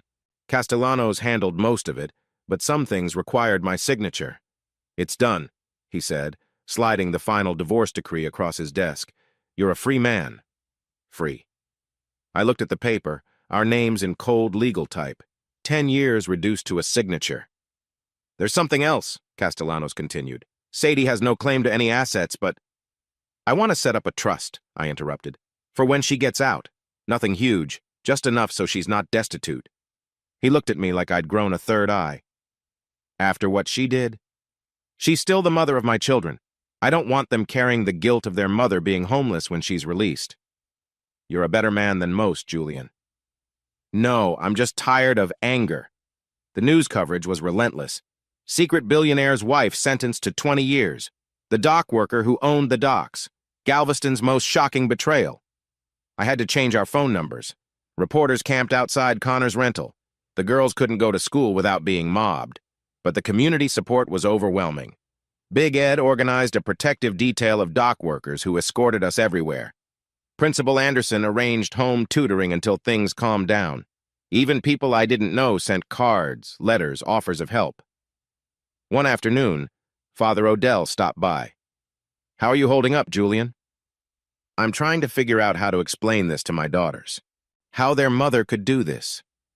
Sometimes there is no explanation that makes sense. Sometimes people break in ways that can't be fixed. Grace still loves her, despite everything. That's not weakness. That's strength. The ability to love someone who's hurt you. That's very human. A week after the trial, Margaret showed up at our door. Connor tried to block her, but I waved him off. 5 minutes, I said. She looked older, defeated. "I need to see my granddaughters." "No. Julian, please. They're all I have left." "You have Sadie." "Sadie's gone. That thing in prison isn't my daughter. I don't know what she became, but—" She started crying. "I failed her. I pushed her to want more, be more. I made her believe she was too good for someone like you. And now? Now I know I was wrong. You're twice the person she ever was. That doesn't change what happened. I know. But the girls, please, let me see them, supervised. Whatever conditions you set." I thought about it. "I'll ask them. If they want to see you, we'll arrange something. If not, you respect that." She nodded, defeated. Grace wanted to see her grandmother. Olivia didn't. We respected both choices. The meeting between Grace and Margaret at a coffee shop with me present was heartbreaking. Margaret apologized, cried, promised to be better. Grace, wise beyond her years, simply said, "Grandma, I love you, but you hurt Dad." Until you really understand that, we can't be close. As summer turned to fall, we started therapy. Dr. Martinez was patient, kind, helping us process the trauma. The girls had individual sessions, and we did family sessions. "How do you feel about your mother now?" she asked them one day. "I hate her," Olivia said flatly. But I also miss who she used to be. Is that weird? I'm sad, Grace added. Sad that she chose revenge over us. Those are all valid feelings, Dr. Martinez assured them. We started looking for a new house, somewhere fresh, without ghosts. The girls picked a place near the water, with big windows and room to breathe. Nothing ostentatious, but comfortable. Can we get a dog? Grace asked while we were packing. Sure, baby. Mom never let us have pets. Another small freedom in our new life. I went back to work, but differently now. No more hiding. I worked from the executive office some days, on the docks others. The men respected that I didn't suddenly act superior. You're still the same Jules, Big Ed said, just with better coffee in your office. Sadie wrote letters from prison. I didn't open them, but I didn't throw them away either. I put them in a box in the attic. Someday the girls might want them, or not. Their choice. Kai wrote too after she was released to house arrest. A long apology, taking responsibility. I wrote back once, I forgive you, make better choices. I never heard from her again. William lost his medical license and went to federal prison. He never contacted us. One evening, as fall turned to winter, we were having dinner in our new house. Olivia was telling a story about school, Grace was laughing, Connor was burning the garlic bread. Normal. Peaceful. Dad, Olivia said suddenly, are you happy? I looked at my daughters, my brother, our new life built on truth instead of lies. Yeah, sweetheart, I am. Even after everything? Because of everything. We survived it. We're stronger. Grace raised her glass of soda. To surviving. To surviving, we echoed. That night I stood on our new deck watching the Gulf. The water was calm, stars reflecting on its surface. I thought about Sadie in her cell, wondering if she ever looked at the stars through bars. I'd loved her. Part of me probably always would love the woman I thought she was. But that woman was a ghost, and I was done being haunted. The truth had set us free, even if freedom looked different than I'd imagined. Chapter 12. Summer, 2014. 2 years later. The morning of the Maritime Safety School opening, I woke to the sound of seagulls and my daughters arguing about breakfast. Normal sounds. Beautiful sounds. Dad! Olivia ate all the cereal! Grace yelled from the kitchen. I did not! There's still some left! Yeah, like 3 pieces? I smiled, pulling on my jeans and the Gulf Shipping Line's polo the girls had insisted I wear. Looking official, Dad, Olivia had said when she'd given it to me. Downstairs they were still bickering, but they stopped when they saw me. Big day, Olivia said, straightening my collar. At 18, she'd grown into a confident young woman, headed to UT Austin in the fall for psychology. You nervous? Terrified, I admitted. You'll be great, Grace assured me. 16 now, she'd inherited her mother's beauty but coupled it with a strength that was all her own. The Galveston Maritime Safety School stood on Pier 19, a renovated warehouse transformed into classrooms, training facilities, and simulation rooms. We'd worked on it for a year, and today was the grand opening. Connor met us there, along with what seemed like half of Galveston. Mayor Rodriguez, Principal Anderson, Big Ed and the dock crew, Father Odell, even some of Sadie's former yoga students who'd become friends through the strangest of circumstances. Julian, Big Ed said, pulling me aside. The guys wanted you to know we're proud of you. This school's gonna change lives. At 10 a.m., I stood at the podium, looking out at the crowd. My daughter sat in the front row, beaming. 2 years ago, I began, my family went through something that nearly destroyed us. We learned that storms can come from clear skies, that the people we trust most can hurt us deepest.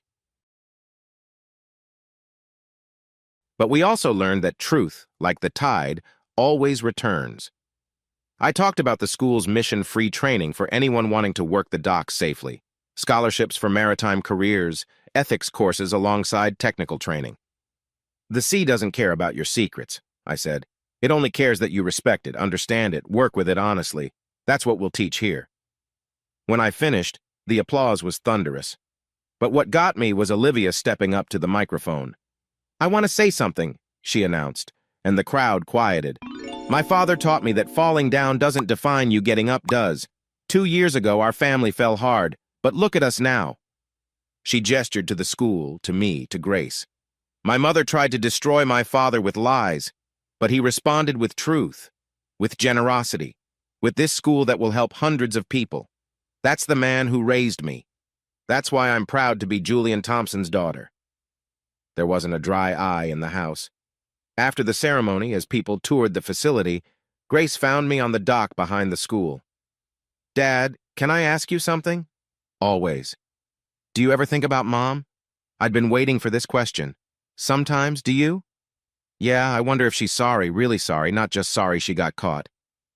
I don't know, baby. I hope so for her sake. I might want to see her. Someday. Not now, but someday. That's your choice. I'll support whatever you decide. She hugged me.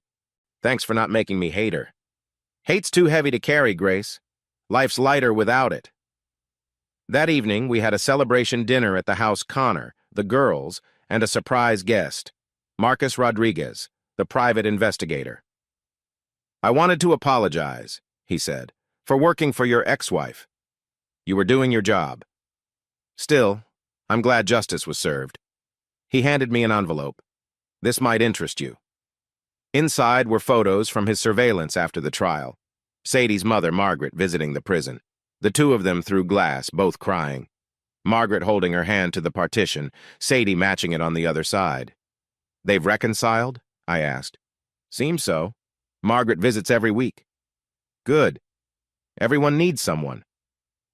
Later, after everyone had gone home, I found myself in my office looking at our old wedding photo. 10 years of marriage, 4 years of aftermath. The pain had dulled to an ache, then to a memory. My phone rang, unknown number, but I recognized the prison prefix. This is a collect call from Sadie Thompson at the Texas Department of Corrections. Will you accept? I almost hung up. Then, yes. Julian? Her voice was different, older, tired. Hello, Sadie. I watched the news coverage of your school opening. It looks amazing. Thank you. The girls looked beautiful. Olivia's speech was, they're doing well. Silence. Then, Julian, I'm sorry, really sorry, not for getting caught, for all of it. For what I became. Okay. I know that doesn't fix anything. I know you'll never forgive me. I forgave you a year ago, Sadie. Shocked silence. Not for you, I continued. For me. For the girls. Carrying that anger was killing me. I don't deserve forgiveness. No, but grace isn't about deserving. She was crying now. I destroyed everything. You destroyed what was. But we built something new. Something better, actually. I loved you, she whispered. I know you won't believe that, but I did. I got so twisted up in what I thought I deserved that I forgot what I had. I know. Take care of our girls. Always. The line went dead. I knew she'd never call again. I walked out to the deck where Olivia and Grace were sitting, watching the sunset paint the Gulf gold and pink. Who was on the phone? Olivia asked. Your mother. They both tensed. She wanted to congratulate us on the school, and to say she's sorry. Do you believe her? Grace asked. I believe she believes it. That's enough. We sat in comfortable silence, watching dolphins play in the distance. Our little sailboat, the Mariposa, bobbed at our private dock. We'd been taking sailing lessons, the three of us, learning to read the wind together. Dad, Olivia said, Jennifer's mom wants to set you up with her friend. She's a teacher, divorced, seems nice. Not interested. You should date, Grace added. It's been 2 years. Maybe someday. Right now, I've got everything I need. Connor joined us, beer in hand. Family meeting without me? Just watching the sunset, I said. And planning Dad's love life, Olivia added. Good luck with that, Connor laughed. Jules is married to those ships. And to raising you too, I added, pulling my daughters close. As darkness fell and stars emerged, I thought about the journey we'd taken. From betrayal to truth, from secrets to openness, from storm to calm waters. Hey, Dad, Grace said. Where to next? It was our sailing joke, but it felt bigger now. I looked at my family, Connor, who'd stood by me through everything. Olivia, fierce and loyal. Grace, gentle but strong. We'd been broken and rebuilt, tested and proven. Onward, I said, smiling. Always onward, into clear waters. The gulf stretched out before us, vast and full of possibilities. We'd weathered our hurricane. Now it was time to sail. The end. What struck me most wasn't Julian's hidden billions or even Sadie's shocking betrayal. It was how he chose forgiveness over revenge, setting aside money for her prison release despite everything she'd done. Makes you wonder, could you show that kind of grace to someone who tried to destroy you? Because honestly, I don't think I could.